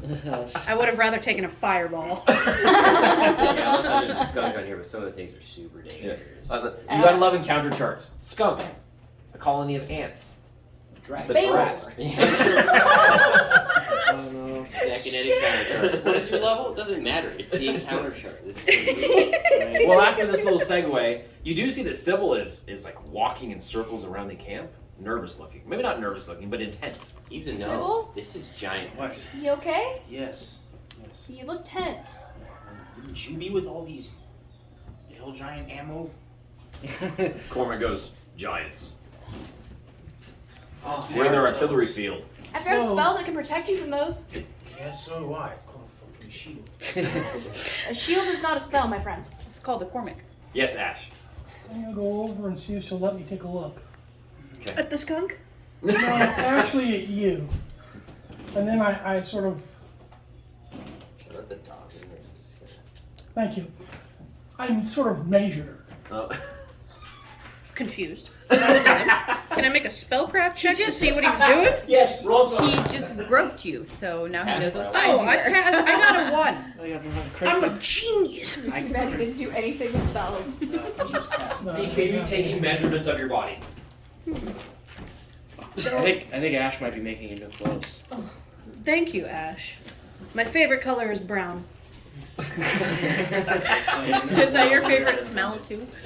No. Oh, gee. I'm Oh, from gee. it. Dirt smells like it. Okay. The party, Yeah, just it's my favorite putting that in smell, the background. so. It happens. It's part of adventuring. You're out in the woods. You're gonna run into things. How you stumbled upon the skunk and didn't know. But then again, like, this is its wilds. It lives here. I get it. Okay. You If it didn't comes say up- anything? Nope. No, I mean didn't say anything at all. You didn't say you knew it was there, No, I didn't say I knew. but you knew it was there. Nice. Way to go, Hunter. All right, so Well, my theory was if I shot it, it would have done the same thing. So what's that? I was hoping it would just run away, but it apparently didn't. Describe it in detail. Don't feel too bad. It did that because it felt threatened. The party Like Chad Aura. passes on, like starts to pass forward once again. You just keep traveling. Like this stuff's gonna happen. You've never been sprayed by a skunk before, but now you know how these creatures have been able to survive in a world full of dragons. Nobody wants to smell like this. Yeah, if I you had still failed, feel it in my If you had lungs. failed, it would reduce your strength and con by half for 1d4 minutes. Oh, okay. The paste is getting rid of it, but the paste dries like chalk and then like sloughs off your skin. It's enjoyable. You love it. Up ahead of you, you see something that stands out. Amongst all this green and gray of granite rock is a large mound. Bless you. Now these are hills, but this mound is a mound. And what I mean by that is, imagine yourself in rolling hills full of small gray rocks. And then in the middle of it, there is one mound that just rolls up. And it just looks like nature has a giant pimple, like just in the middle of this field. This giant mound. It's kind of like a covered cairn. Anyone with knowledge religion could go. Oh. Okay. I don't, but I would guess it's a cairn of some kind. I actually passed.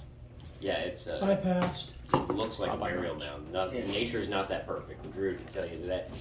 Yeah, That's so unlikely that that's it's more almost certainly man-made. shamanistic kind of burials are kind of shaped like that. It's a safe assumption that is So- a large burial mound. I'm going So I to can assume that pay you've my been having respects. the hunters hunt and bringing back game. You haven't even been traveling long enough for that to take effect yet. Only when it's Yeah, Aren't but we yeah, all, that's like, generally half what a you day guys out? do. Okay. I'll just pay my respects real quick and consecrate the grounds. okay. You don't feel anything abnormal. Better safe than sorry. You keep moving. So we need another percentile. We do. Who would like to roll the Oh, percentile? Definitely Yo, not me. Right here, fam. 38%. That's 6. That was almost a 69. But it's 60. Okay. 60. You keep moving. Gabby, Yes, did you ever look at that little piece of paper you were given? I did. When nobody was looking. Before the skunk incident, you had taken a peek. Let's roll to see how good of a poem Sir Cormac wrote.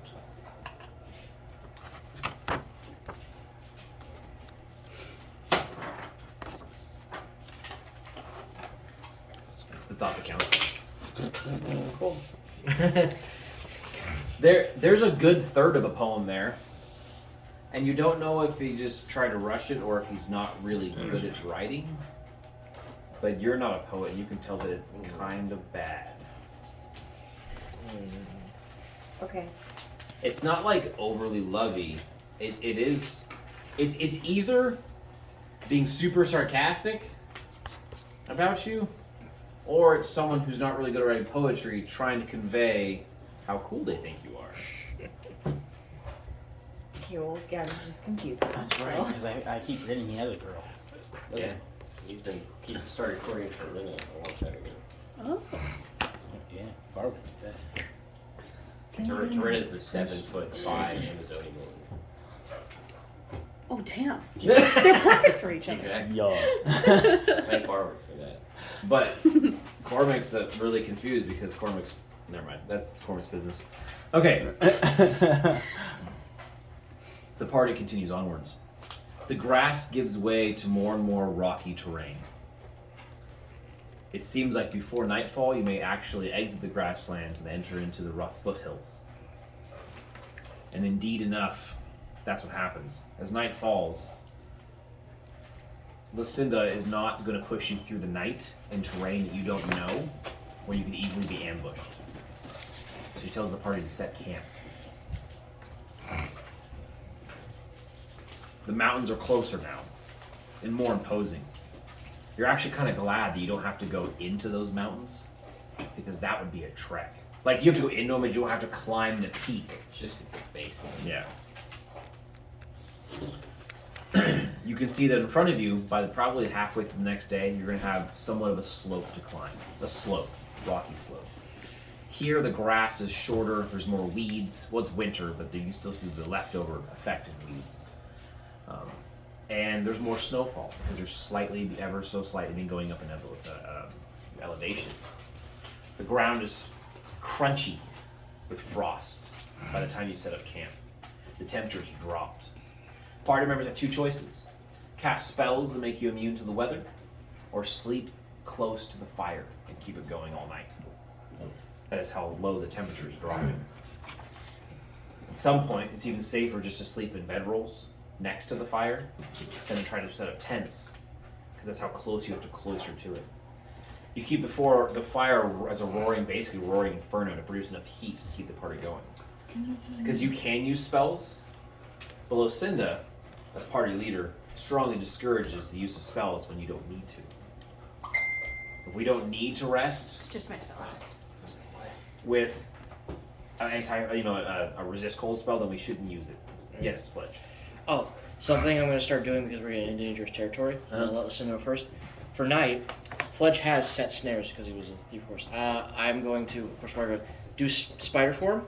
Use set snares to make a sort of tripwire alarm system around wherever we camp. Brilliant. Then I go up into the tree. So if anything that's not obscenely loud tries to sneak in, there's a very high chance I'll feel it and be able to detect it. Roll a set snares. I also took the spell alarm, so I can alarm the area. 2. So big email pass. me percentile. Yeah. So.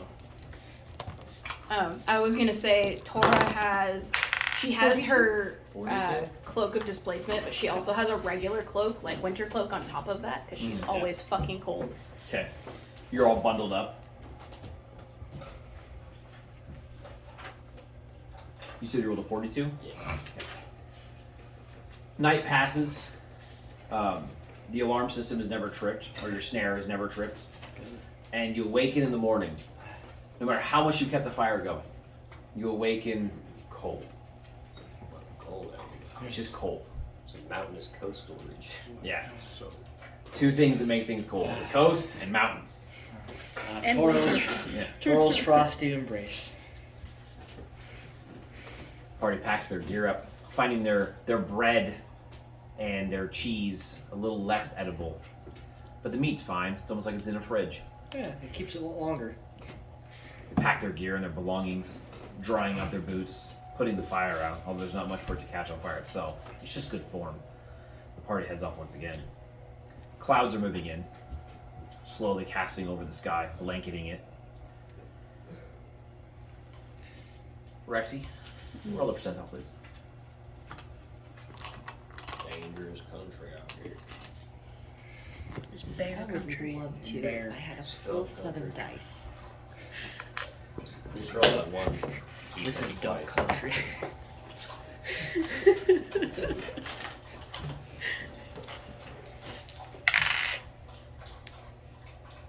71.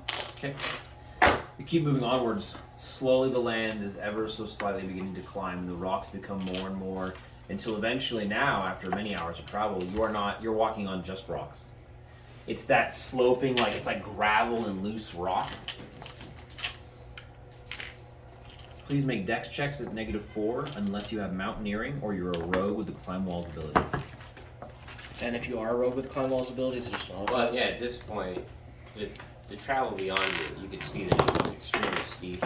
Oh. It's still slightly flat where you are. Lots of loose rock and dirt. Cora failed by 7. Okay, it's good thing that's the first roll you made. So Tora begins to climb, and immediately you get about 10 feet up before a rock gives way. You slide all the way down, some dirt covers you, and a few small rocks pelt you. Sybil, you immediately realize if that happened up there, she'd be dead. Because she would have been crushed. I start setting climbing gear. And, I'll go up first. I failed by 1. Okay. You did say -4, right? Yep. Nope. I I failed by Oh, you're right. Three. Your dex is very good. So Yeah. it's immediately evident to Sybil, this is dangerous. Yeah. Yeah. This is more dangerous than it looks, Oh. because this is very loose. I'll go up first and I'll set choke points. That way, or anchor points. That way we'll have something to climb up. Cormac goes, "Good idea. We should all tie together," Yes. he says. Or at least in teams. Listen to, yeah. I don't have mountaineering, but I do have climb. Right. So that either one means you don't get the penalty, right? Right, yep. Yeah. Okay, so I didn't get the penalty. So you pass. You Then I pass. passed. So what it is, exactly, Sybil, is that this ground looks solid until you start to walk on it. Because there's lots of rocks And and it's loose just soil. It's just rocks and loose soil that have kept falling and tumbling over time. So I mean, you can take your weapon and drive it 8 inches into the ground. Oh, Loose. okay. And you Oh. put out a bunch of rocks. Damn. Pile up. So the party stops, slowing down their travel. It begins to hook themselves together in teams. Sybil, I have a mining pick, so this may be a little bit easy. A little bit easier. Sybil, you're the mountaineer, it seems, for this party at least. Lucinda goes, 6. "What are our teams?" Well, I feel that we should have someone strong pulling the head of the team. And Ash she and put Cormac goes like Ash this. and Cormac are too If strong. we need to break up into 2 to 4 teams, so be it. We'll all make it up there better. Cormac walks over to Ash, goes to give him a big high five, and goes, "Gray orcs." What So that I would means? say- We get the job done. I would say we have Okay. Cormac lead 1, Ash lead 1, Lucinda lead 1, and myself lead 1. And then we'll have Fledge and Gabby bring up the back of one of the weaker ends, and we should be fine. Cormac takes a rope, ties it to his waist, throws it outside to Gabby. did have a different idea, but I'm all ears. I Yes. feel like maybe. Well, my thought was if we do pairs and people that are roughly the same size, then they can handle each other. If one falls, Right. the other one can catch the other. If you got 2 people that are different strengths, if the big guy falls, that little guy is not going to be able to carry him. Cormac goes, "Well, if I fall, I think I'm screwed either way." Not if you're with somebody roughly the same size. He starts looking. You got a better chance. Okay, you got a point. Lucinda goes, That is "Cormac, very you're good. not an actual mountain giant. You may look like one, but you're not actually one." So if we have Hey there. That's not very nice. So if we have Cormac lead 1 and Ash bring up the end of his, and then I lead the other and Lucinda brings up the rear of mine, we can go in 2 groups. I can take up the absolute rear because I can become a creature Not that can. butt in, but Lucinda would probably realize that the strongest climber should probably go with Tora. Yes. Yeah, because Tora's gonna die. I mean, this probably is just tied to unless you have this fly spell, which I don't think you I have. do not have it yet. No. Sledge doesn't need You to be got on anything. Featherfall? Fledge Fledge, can yes. fly. I do have Featherfall, but that That's, only helps me on the way down. That's why I was going to suggest Fledge takes But the I don't bottom. have it memorized. He's going to be a spider, And if anyone falls, he can web catch them. Absolute worst case situation. Nice. Yeah. I almost miss Mirzul in his basket right now. I can sit in that bitch. Okay, so please, one person, describe to me how this is going to be set up. I believe it should be me, Tora, and Efi, and then Cormac, Nash. Cormac, Gabby. Gabby, Ash. You're missing No, Lucinda? I think Lucinda? Cormac and Ash should probably go together, and then Lucinda and I can go together. Yeah, but that's what I was thinking. Okay. Because So you tie off in teams. And then Yeah. Fledge is running. I don't know how big she is, but she's not Lucinda, like strength 16. She's like Same. 6'1". So Lucinda and Gabby are one team. Sybil is a team with Tora and Efi. Mhm. Fledge is on his own because he's Spider-Man. Cormac and Ash are together. And Cormac and Ash. That way, if someone falls, they have someone as strong as them. we're strong enough. Right. Then the party begins to climb. I mean, the difference I in didn't mean to strength step on between your Ash and Cormac is actually really small. Yeah. They're both ridiculously strong. So. Tonka tough. You begin to make your slow ascent. Every step, the ground gives way and crumbles. Rocks spit by you. And every once in a while, as though the mountain itself is like a giving away dam, like just waiting to blow. Of like a single rock from up ahead, the furthest part will just go and like roll by. I also have unsafe stonework. I don't know if that'll help. You realize, Fledge, this thing is avalanche so many Oh times. no, I would give them a warning that be careful. Like it doesn't take screaming loud can set this whole thing off. He screams that. Up ahead of you, there's nothing but rock and dirt and debris. Huge white, luminous clouds that normally you'd think they are beautiful seem almost like more like ominous, angry gods hanging in the sky in the distance. The mountains looking like giant fangs of a giant dragon peering off in the distance. Of all the things you've done lately, why is this the most dangerous? It feels more dangerous than the monsters because nature cannot be subdued. If this mountain gives way, there is nothing you're going to be able to do to stop it. At least not that you can think of in the short term. The parties are climbing at varying speeds. Ash and Cormac can move a little faster, being that they're so large with big, broad feet and the ability to reach higher. Their just natural speed of climbing is a little faster. But they also weigh more. So more often than not, it's Ash and Cormac that'll climb a few feet and then slide a few feet and then climb a few feet as the ground gives way underneath them. Do I see any solid perch up there at all? At the, You do up ahead. the very top, but that's hundreds of feet up. Just only the very top? Yeah. Yep. Hmm. You'll dig your hand into the ground to find a rock, and that rock will just give way, and it bounces down, bouncing by Gabby's head, and then flying down, almost just taking her out. So you're having to like spread I'm out. an 18 dex, so I dodged it. You're having to like spread out so that you're not becoming a hindrance towards your other members. Please make another set of dexterity checks, but because you all tied yourselves together, those of you tied to a character who has a bonus or has climbing, If you have climbing, you can just make the climbing. you can just make the climbing. If you're tied to someone else climbing, you don't get -4, you'll get -1. If you're a rogue with the climbing ability, you can use that. So, Yeah. so Yeah. Lucinda will have her 95%. Yeah. Oh, fuck my life. I only got an 8. I pass. Failed again. Pass. I got a 1. I don't know if you want to know how you much need a I pass. failed by, Paper pass. but I failed. You don't know how much? No, I said I don't know if you want to know how Sure, much yeah, I how failed much by. you failed. I pass. 8? Nice. Almost 9? Thankfully, you got But people you tied to you. epically succeeded, Right, so. but I only have a 12 dex. And you guys are tied together. Oh, so 6. So I failed by 6. I'm sorry. All right, Negligible. You math by you're mouth. tied to Sybil Sybil. and And Efi. Efi. And where are you on the tie? Are you in the middle? I'm probably in the middle. Yeah. She's definitely in the middle. Ash and Cormac are in the lead. Not that it's a race. I just mean they're higher up and are off to the right. Oh, it's a race. Uh, I'm just kidding. Jesus I'm Christ, just Gabby! kidding. Behind them is Gabby. Fledge is all the way in the back. You see Sybil climbing, Tor in the middle, and Efi on the side, and it really looks more like Sybil and Efi are just pulling for a mountain. She's doing what she can, but it's more like this like baby crawl up the mountain, and your fingernails are trashed. I bet. Everything's dirt and grime and gravel, and you're getting cuts in your hands. And what actually happens is that Efi, your rocks give way, and you swing down. Now you're not climbing like this, you're climbing like this, okay? 45-degree angle.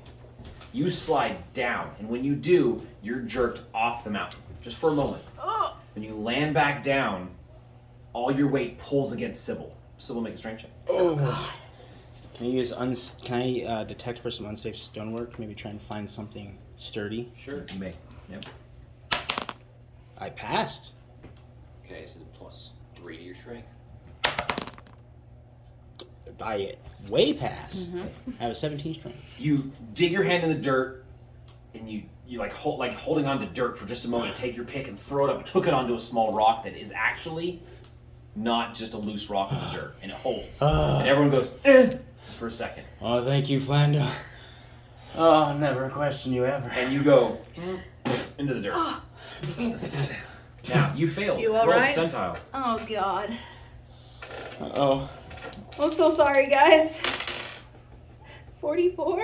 Oh, okay. Oh no. A few rocks go. Nothing happens.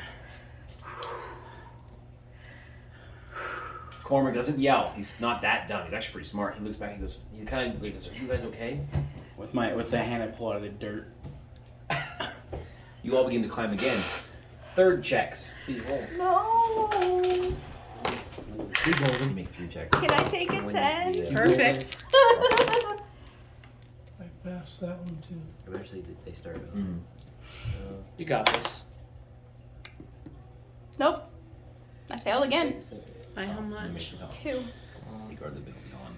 What a About 200 shame. feet, so that after the Yeah, battle's not what felt. after the third check. Did you?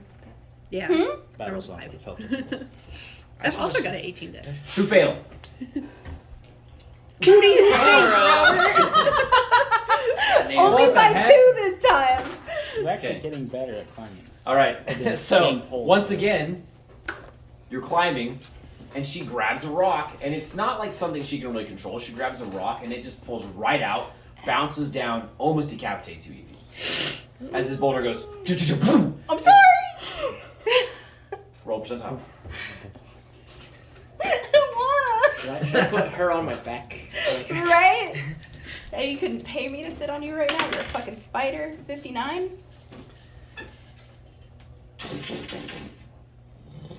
Oh no. And then nothing. The ground shakes. The The ground rumbles, but nothing happens. You've gone too far. You can't go back now, like unless you just slide You guys are down. like 600 feet up now. Dora, you gotta get it together. He whispers. Okay. I don't. I'm going to use Do my. physical I'm going to things. try and use my unsafe stonework to try and guide her. Okay. It's just Your way down. progress is incredibly slowed down as you're trying to guide. But and the only reason why these negative effects don't affect all parties is because you guys all were smart and tied yourselves all into different groups and teams. In fact, that will be a bonus experience amount given at the end of the session for doing that. Good job. Nice. Great ideas. You keep moving forward, moving slowly, or not slowly, that's a good word. Moving slowly. It's a word now.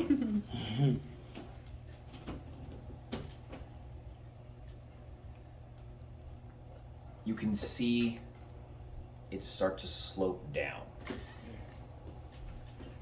You see Cormac looking. Ash, you're a little bit behind him. You guys have been alternating, and that's how you've been climbing. Like you'll climb and then support, he'll climb and support. And he's climbing up, and he looks up ahead of you, and you see Cormac's eyes grow wide, and he points, but he doesn't yell. And he I points. look up. You look up. The rest of you are still focused on your climbing. You're not even looking up. You're focused on finding every rock hold, so you don't see nothing of this. You make an intelligence check. You make an intelligence check. You can see him make an intelligence check. You make an intelligence check. I passed my intelligence check by 12. Pass. I did not. I didn't. I failed. Okay. Well, you I just feel rolled that. this. You see a woman appear at the top of the rocks. And then your brain clicks, and you realize based on your size, your distance, and the top of the rocks, that's not a woman, that's a woman giant. That is a Easily 15 feet tall. Must be. Easily. This female giant with her exaggerated features, massive nose, just like large hands, broad, giant shoulders. This hill giant stands there. She's dressed in like leathers of like different animals, like stitched together to make her kind of like weird tunic, like a half tunic. I'm sorry. She's a hill giant, so she's like 12, 13 feet tall. For all intents and purposes, she'd be 20 feet tall to you guys at this point. And she's standing at the top, and she goes, "Moo-loo!" and like grunts something down. With her hill giants are the most cavemen-like of the giants. She's got like a protruding brow. You know, she's got like a gut, and she has like big hands and knuckles, and her arms are a little long. And then appearing to her left side is another one. This one's a male, and he's standing there in all of his 3 tons of body weight. And without another word, they just start throwing rocks down the mountainside. Woof! Oh. Huge boulders start to fling and sing down the mountainside towards the characters. What? I didn't take that Just spell. some Indiana Jones shit. You would have them throw boulders the one time I don't take that Yep. spell, huh? All right. Me. It's all good. It is. I do blame you. I know. You're the one who makes the encounters, so yes, I blame you. I want this to be known. I said watch out for hill giants earlier. You had plenty of time to take spell. Okay. Yeah, when DMs start describing You have- things everywhere, you're like, You have a couple options. If you stay here and don't move, you're dead. Okay, You then can that's move- not an option. You can move forward while they're throwing rocks at you, or you can let yourself roll back down the mountain. I can draw their attention. Fledge just like spouts out. I would like to shoot them. I So- would like to shoot them too. We're all gonna roll initiative. shooting them while on the I would mountainside like. would Can I, be can I make an extremely outside game statement real quick? Yes. I'd like it to be known this hill's not going to last long at all. I know, that's why I'm going to. So we're going to have to act. Okay, well, very everyone fast, roll initiative. Or we're going to be down The there. last thing that happens is Lucinda takes the chance to actually not yell, but like loudly speak, and she says, "Climb." Okay, so Sybil is first. But the giants get to throw immediately. Yeah. The 2 people at the top would be Cormac and Ash. Yep. So you guys will both get a boulder. A boulder. Ash, 410. AC. Got a 3. The attack was 9. I hit That's it. 2d8. No, 2d8. So 8. glad. So glad it's not 410. A large, a large rock smashes into your Sure, shoulder. AC 1. Hit. It's like 7. So immediately, the hill giants throw their rocks. Cormac and Ash, the closest ones up top, but they both take a boulder to the chest. Big targets. Oh no. Okay, Sybil. So, first. any character, you must immediately make a dexterity check at -4 penalty, or begin to tumble down the slope. Any character that gets hit? Oh, okay. Correct passes? No. No. Oh. Hopefully Ash That's will. not good because everybody's behind him. Yeah, but luckily we're spread out. No. Luckily, Cormac only No. slides 7 feet. Backwards. You fail? I didn't fail. No. Okay. So somehow, the 2 half-orcs are able to take I boulders to the barely chest. stayed my ground. Cormac slides 7 feet out of a possible 100. Which means he doesn't take any damage, right? He takes... Isn't it like a No, it's 1 for every 10 feet tumbled, so he takes none. But he only... It's Ash who's able to turn around and plant his feet and act as like bearing weight to keep Cormac from continuing to tumble and slide because you guys are tied to each See, other. could you imagine if like Gabby was like had to hold Cormac from falling? It wouldn't have happened. No, never mind. Okay. That does not cause an avalanche. That's what I was The ground.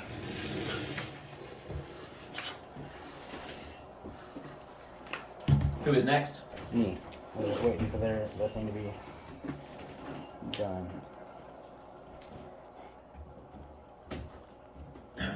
Well, they can't understand us, right? That's good. You don't know. We can't understand them.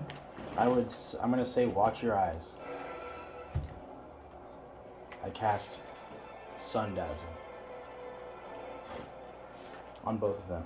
Okay.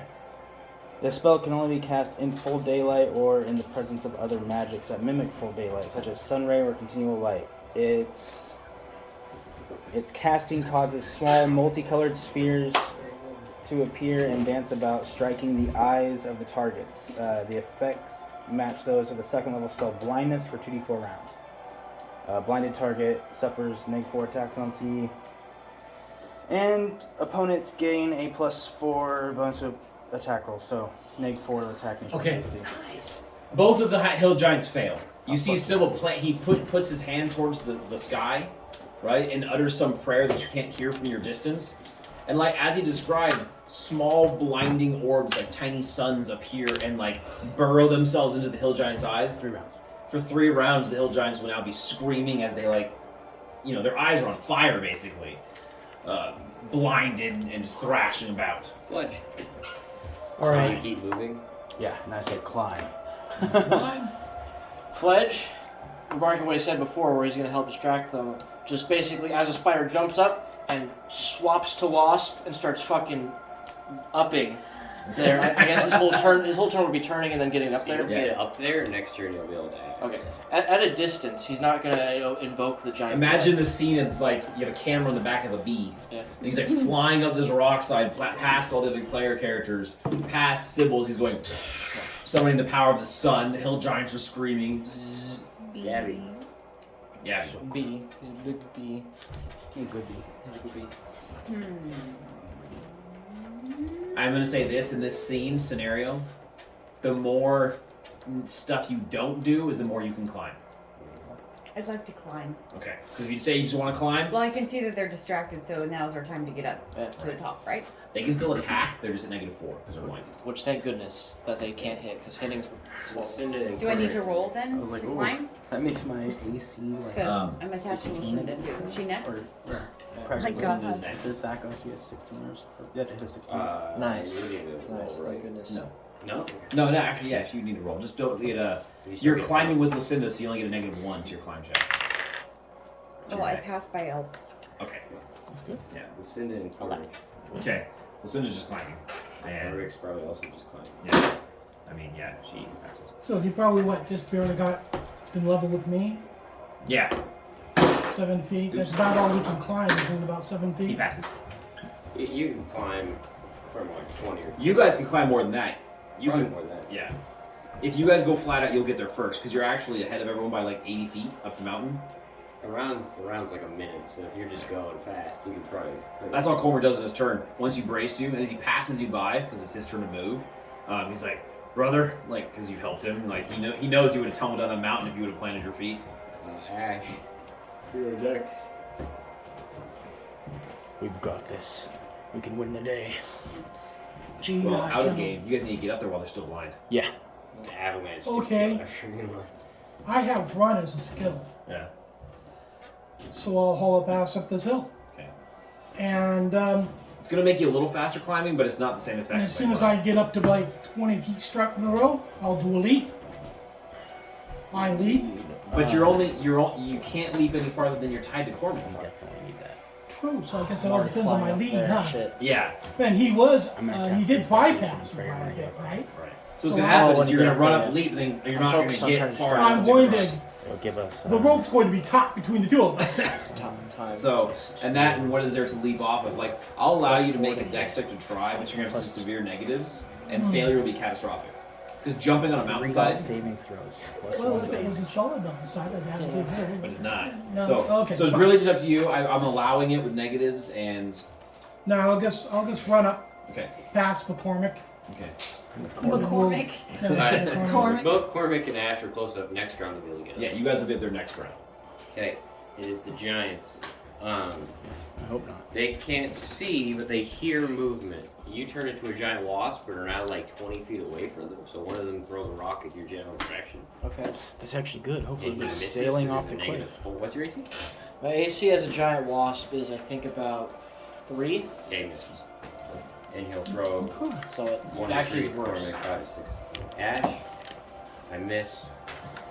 They're just blindly side tossing boulders. Yeah, imagine yourself once again, you're on the back of a bee. You're flying up, these rocks are tumbling down, these giants are screaming as they're throwing them, and this boulder goes, dude, woo, woo, woo. Bee goes, me, and just like goes around it in the last moment. Everything to the bee, even though he's a giant wasp, everything to the bee is like the size of you. Yeah. Coming towards him. It would not be good to get hit by that. Try climbing once more. Attempt to climb. Just keep on the This climb. makes me so But you sad. only Or get you can one. also say, I don't do anything, and let other people pull me up. Climb. If you don't want to like go against, like, because it'll slow them down. Cast haste. Oh I didn't memorize it, did I? my god. I thought you did. You just said it. Did I? That's a bad idea. It's a really bad idea right now. Still I in did failed take system it. shock, baby. No. Can I use a spell off of my Ion Stone and just Yeah. let them pull me up? Yeah. Uh-huh. Does that count? Yeah. Okay. I know what you're gonna use. Lightning bug. Oh, nope, never mind. Didn't know. I'm not close She's enough gonna in be like, range to use disarm. Mogambar's lightning beam. Oh, you should be like, disarm. Okay. There goes the I boulder. mean, I don't want to randomly disarm them and have a boulder hit somebody. Roll the damage. And they would just pick up another boulder. So it's a d6 plus 7 for 10 to the lady giant. Okay. Whichever one's closer to Cormac and Ash. Okay. That would be the female giant. Okay. So you're just being pulled up, and you just go, and you put your hand up, activating your Ion Stone, which is going, and it flashes, and then from your hand, the lightning bug goes, and fires off. It trails up the mountain, passing the bee. You see the lightning bug go, hits the giant, roars. Hello, brother. Things are going crazy down there. Sybil, I don't want to make you guys fall anymore. Pull me up. Okay, Eefy. That's what we were doing all the time. Climb. Okay. That's all I do. Okay. Is that your turn? Yep. Yeah, but now I'm not trying to claw No. the dirt anymore. I'm literally just letting you do your thing. With only That's a a minus. Pass. Sybil. Is that a round restart then? Yeah. Woo! Take Well. your time. It's combat. We're the farthest ones behind. This is bad. We are. We need the boogie. I don't know. What's my... Yeah? I don't Yeah, we do. have... You're still blind, man. Yeah, we need to get up there I wanna as turn fast that as we down. can. I can't tell ever like how loud that's going to be in the recording. Gotcha. But if it's loud in the recording, it makes it impossible to fix. So. Unless we were to record the audio, the problem is the audio would be picked up by everything else. Right. I guess I could just put it really quiet, and if you want to put your own audio over, you can. I'm casting recitation, but I can't cast it until I get up there. So I'm gonna That just will be picked up. climb. But it doesn't need to be too loud. Right. So are Gabby and Lucinda within 40 feet of us? Robert will tell you. Yes. I hella passed my climb check. Okay. It is now Fledge. Alright, Stab Fledge. one of them. Well, no, he flies to the side of the giants and casts giant spider behind them, spawning 7 giant spiders Flank my boys. that will now flank the giants with their poisonous attacks. The wasp. Do you have to be human to do that? I think you do. I don't know about the rules about casting in druid form. It says I can cast spells in druid form from what I remember. Then you can. Yeah. So this wasp like lands up, like moves forward a few inches, then almost like recoils back from the power of the druidic spell. Like it just, and all of a sudden these spiders go and just come out of the ground in the dirt. So they will go on your next round. Yep. Until you But they're there. Gabby. How far behind her? How close to the chopper? If you pass another climb check, you go to the top. Yep. Wait, we need you guys up there. I want to shoot my arrows. You just gonna let them pull you and shoot arrows at them? Just Lucinda. Yeah. I'll ask her what she wants me to do, I guess. Can you hit them? Yeah. Then do it. Okay, I'll take You're gonna get some negatives. Negative 16. I'll take my That way, you know, it's balanced. She's negative 32 to, or plus 32 to hit anyway. an acid arrow at each enemy. Shit. Okay. Do you remember You're gonna get a negative 4 from firing from what's basically a reverse prone position up a mountain while being pulled. by someone who's climbing. So just roll. Only -4. If you're sure that's what you're doing. What's their I'm AC? giving her less of a minus because her skill's so high. I don't get to know their AC. Like I give people more minuses if they're unskilled because they even have less skill to base Their off. AC's not gonna Yeah. be great. They're giants. It's gonna be decent because they have thick skin. I'm not within 30 feet. No. You're just outside.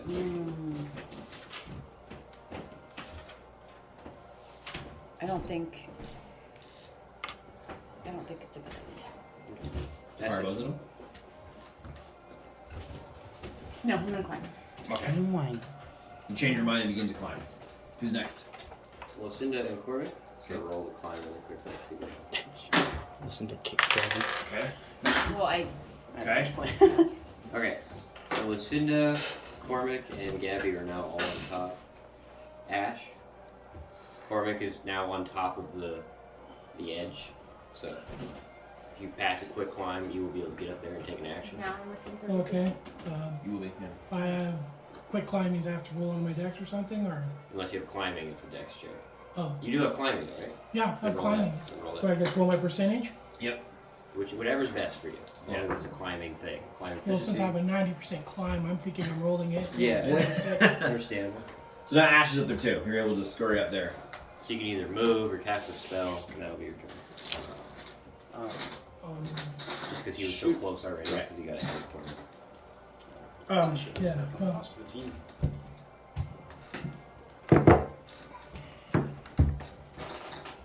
thinking I just hit one. You're not in melee range. You're not close up yet. Oh, I was going to. How about shooting with a bow? That's fine. One shot. Oh, nice. One opportunity. Thung. I rolled a. Well, they're Natural still rolls blind. of 15.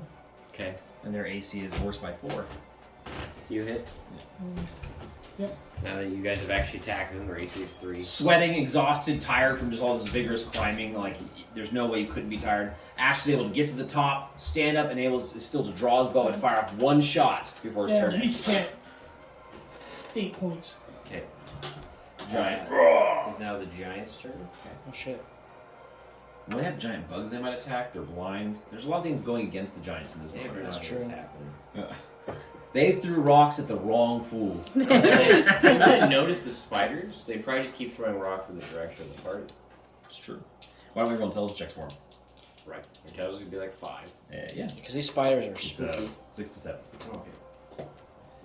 Pass? That was a genius. Pass! The giants quickly form a phalanx formation. Pull out their wands Both and the tell giants somehow just whatever. Like they seem to understand what's going on and that they're surrounded by giant spiders. They would probably try and move through the spiders back to their own territory. Yes. They're about to die. Yeah. These ones pass their intelligence, which is rare, and they realize that they're on the losing side of this battle, and they begin to run through the spiders. All the spiders. How many spiders were there? 8. So 4 of them get attack opportunities in each one. Okay. Alright. You should roll that. So, they need 12s. So 4 on each one. What does Do the it. poison do? It's stunned for 1 round. If they fail a poison save, they are stunned for 1 round and are slowed until the spiders are gone in 9 rounds. Well, they got good saving throws. They do. So, They're giants. that's 2 hits on And the remember, first their one. AC's 7 now, because they're blinded. Yeah, so actually, that means they need a 5, so that 1 hit, so that's 3. That was 3 hits then, yeah. That was 3 hits to save and throw On against. female giant. On female, we'll do female Did first. you get that? 9? 12. Wow. Shit. She only needs to fail 1. Let me double check. Yep. Page 134. So tiny Yep. spider. I'll never remember that. Because growing up in second ed, that was the only thing we always could never find. You have to remember that. Saving throws? Yeah, so it's page 134. That's a pass.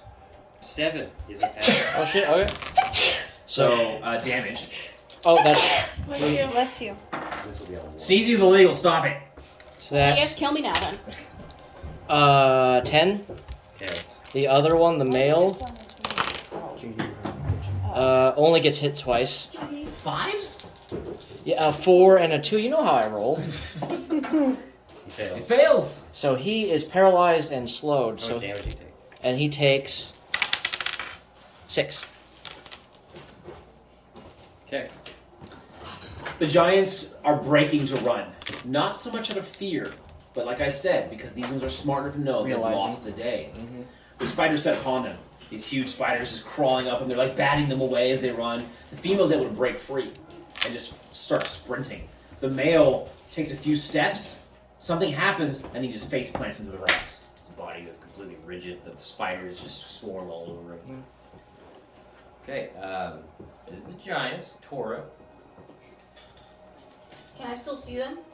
The giants? Mm-hmm. You see the female giant start to like disappear as she's, Lightning bug her again. Okay. For my ion stone. Lightning bolt her? No. Lightning bug for max damage. 13. Oh shit. Wow. Okay. Once again, Tora's being dragged up the mountain, and she just points and activates her ion stone, and the lightning bug goes. Easy. If I just climb, will we make it to the top? Yes. That's what she does. Okay. She was told to get Evie the hell finally out of pulls here. herself up to the top. Okay.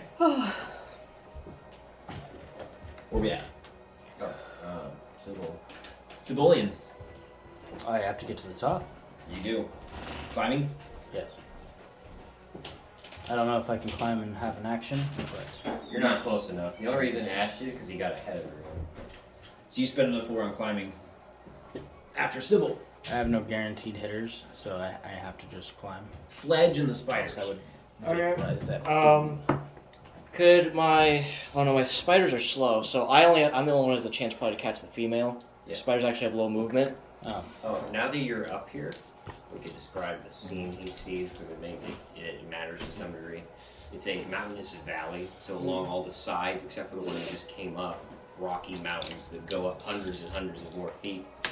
But at the end, opposite from where you came up at the end, butted up against the stone rock wall, there is a stone abode, stone small collection. It's a building with a tower on one side, obviously in disrepair. Large holes can be seen in it from here. But the giant is running towards that building. Shit. Fuck. I would have pictured that building. I have a picture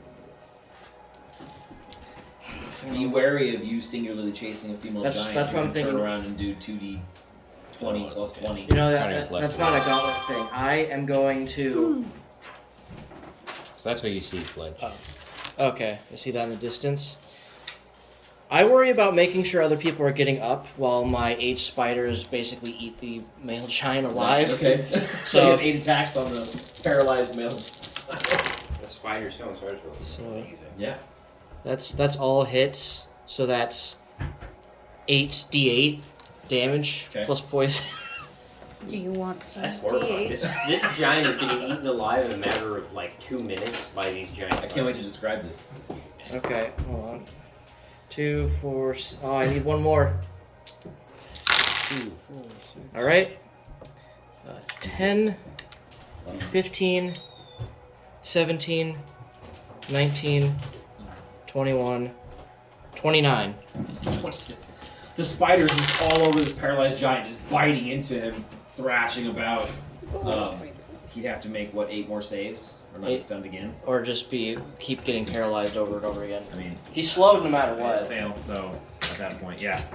So he's paralyzed too. The spiders are all over him, and it's something out of like the Arachnophobia movie, if you've ever seen it, which is a little, maybe some of you are too young, but the spiders are crawling him to the point where he doesn't look like he exists. It just looks like spiders. Yes, it's only 8 of them, but they're big. They're big ones. And so you can see this mass writhing over him, and he's not moving. And they just keep you can hear them biting. You can hear the thunks of their spider mandibles driving themselves into his thick hide and flesh as they continue to go thunk, thunk, thunk, thunk, and they're just biting him. Their chitinous legs going all over him. Did you do anything? I landed, I turned back into human, and I'm like making sure people are getting up. Okay, it is Gabby. Yeah, I'm not gonna chase that other Are one. they dead? Well, the one on the ground's dead. Yeah, you can still see the female giant. She's about halfway to this building. Oh, well, I'll shoot her. Yeah. Put 3 arrows in her. Yeah, she's an AC of 7 because she's still blind. You can use your thingy to She's make running, it like 6. stumbling, falling, like trying to You stand, stand back up as she's going.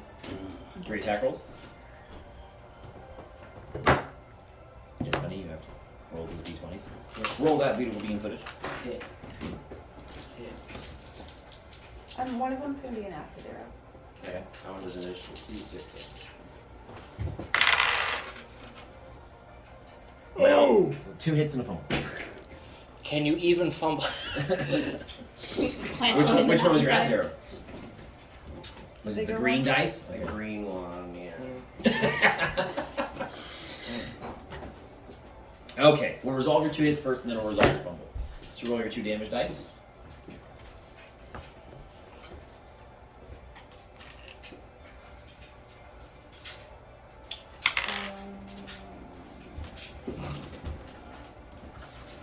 Nine. And the acid arrow does. Your normal dice plus 2d6. It hits in an area too, but there's only one thing to hit. So this is 2d6. 11. Plus 9. So 29 points of damage total. They're not loaded, I promise. She's not dead. She's running, whack, whack, another arrow hits her, acid sprays. Now I'd like you to roll a d20 for your fumble. 4. Okay. You know what? Evie, roll a percentile for me. Are you gonna make me get sprayed by another skunk? Just comes in. Like, why? Out of the dirt, just 39. Oh! Okay. You go to That's fire not your last fair. arrow, right? And everything's moving, and the person ahead of you pulls slightly, and you like this, and you shoot your arrow into the side of the mountain, and it goes, and a rock goes. The whole ground goes. By the way, the percentile to cause an avalanche is 35%. She rolled a 39 for you. Which means it didn't happen. Which means you pass by 4%, which does not cause an avalanche. Crap. Sending you all down, taking some insane amount of points down. Oh, you don't even want to know what it says damage rush. Yeah, it's 410. Your arrow just lodges a rock. That was Gabby, right? Lucinda and Corn. We're now both on top. Yep. Lucinda, looking ahead, seeing the giant running towards the building, goes, "Don't let her get to the building!" brand new freaking collapsible bow. Right. Still get 2 shots. Yep. She's not proficient though, is she? New. But it does go off strength because it's So compound. her THACO minus 2. Right. Her THACO minus 2 plus her dex modifier. She hit twice. Way to go. And it's a compound The bow. giant has 2 hit points left. Oh, okay. She yells that out. She goes, and her metal arm, like, it's built so that it hooks into the bow. So she's actually pulling with, like, her wrist. And she just goes, the 2 arrows fly out. So cool. The giant's running. And then gets hit, tumbles to the ground. The other arrow hits her in the ass cheek as he hits the ground, tumbles, and lands her lifeless. By the way, the other giant, paralyzed, is slowly devoured by the spiders. They're filling up. Until eventually, like, it was like in this stuck, paralyzed form, but now it's not because none of the bones are connected because the spider's been devoured. Curled up, cleaning the bones, like a little bit of flesh. Still One of the spiders rips off the giant's lower right calf and, like, just, like, goes over and is, like, munching on it. These things are voracious.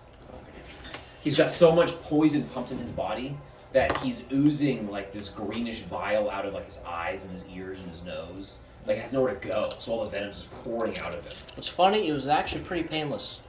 Like, that was like a quick death, technically speaking. It's just food now. You are a I mean, he got to watch. But Tora it's, is absolutely horrified. I don't know if I actually saw any of that because I don't I know if am I'm up the hill blown yet, away. but if you I'm help so pull everyone glad back you're on up, my side. fucking really good. terrified. Yeah. Blown away. You all pull up to the top side of the mountain, seeing these 2 giants spread out.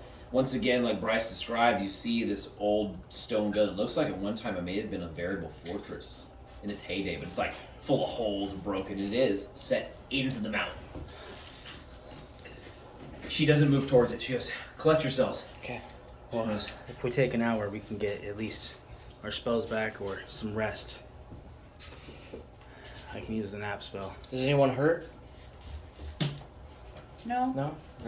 Sybil, is it a good idea to cause an avalanche now while we're up here and won't affect us, so that it's already said and done with if we ever have to go up and down that mountain again? I mean, it'd probably make it more stable.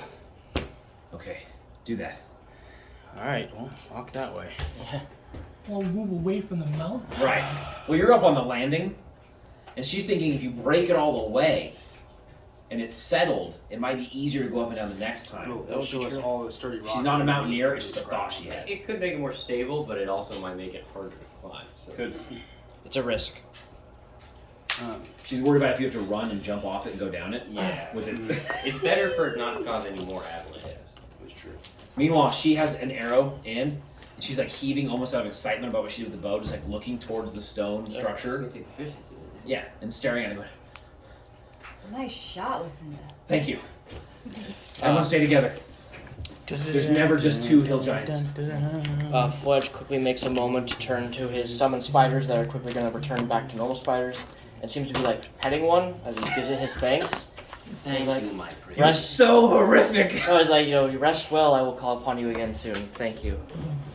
The one that he's holding, and his like legs are dangling down. He's holding like this. Yeah. Goes.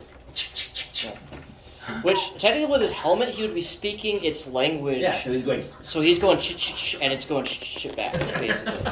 You are a terrifying individual. That's cute. I have nightmares. You guys know you're in no danger of bugs when I'm here. I want everyone who's not helping Sybil create an avalanche to roll a wisdom of -4. Gotcha. So -4 from my wisdom score to pass it. Probably because this is a bad idea. I passed by 3. I passed. I passed by 5. So it's not impossible to notice. You're in this valley area, but there's more mountain above you. And you can see right where the building is up at top. It seems to be a flattened area up there too. Everyone who passes, you see this massive figure kind of peering over the side of the mountain. This is another giant from this distance you can tell, but this is a much larger giant. Sybil, that has to be a mountain giant. Which, that's really bad. You already know that. That's really bad. As soon as you notice it, it pulls back down the side of the cliff. Definitely tell Lucinda what's up. We have mountain giants. Something to that effect. Yeah. She Like goes, that was a mountain giant watching "My us. gods. Hill giants, mountain giants, what next? Stone giants? Please Bring don't on some tease us. titans. Why not? Well, I mean, we are Titan Company, right? Sybil would definitely know this. Mountain giants typically have hill giants that work for them. That's really common. Mountain giants are not to be fucked with. They are upper class giants. Very powerful. Yeah, you thought I was watching out for hill giants. You thought I was watching out for giants before? Now I'm No, it seems like hyper vigilant. you were very right to be wary, Sybil. With that, We just rolled up to Compton, people. with that, Sybil, are you detonating a charge? So what I'm doing, right, is I'm actually taking pieces of rock, and I'm breaking them off, because it's like shale rock up here, isn't it? Mhm. I'm breaking them off into slices, and what I'm doing, I'm taking my hammer, I'm big going off, and I'm taking chunks off of this hill. Cormac follows suit after you, so he wasn't looking at the giants. And after a few good swings with you, he runs over and he takes his flail of ages and goes, and a couple you take a hit, and all of a sudden you feel it. I run.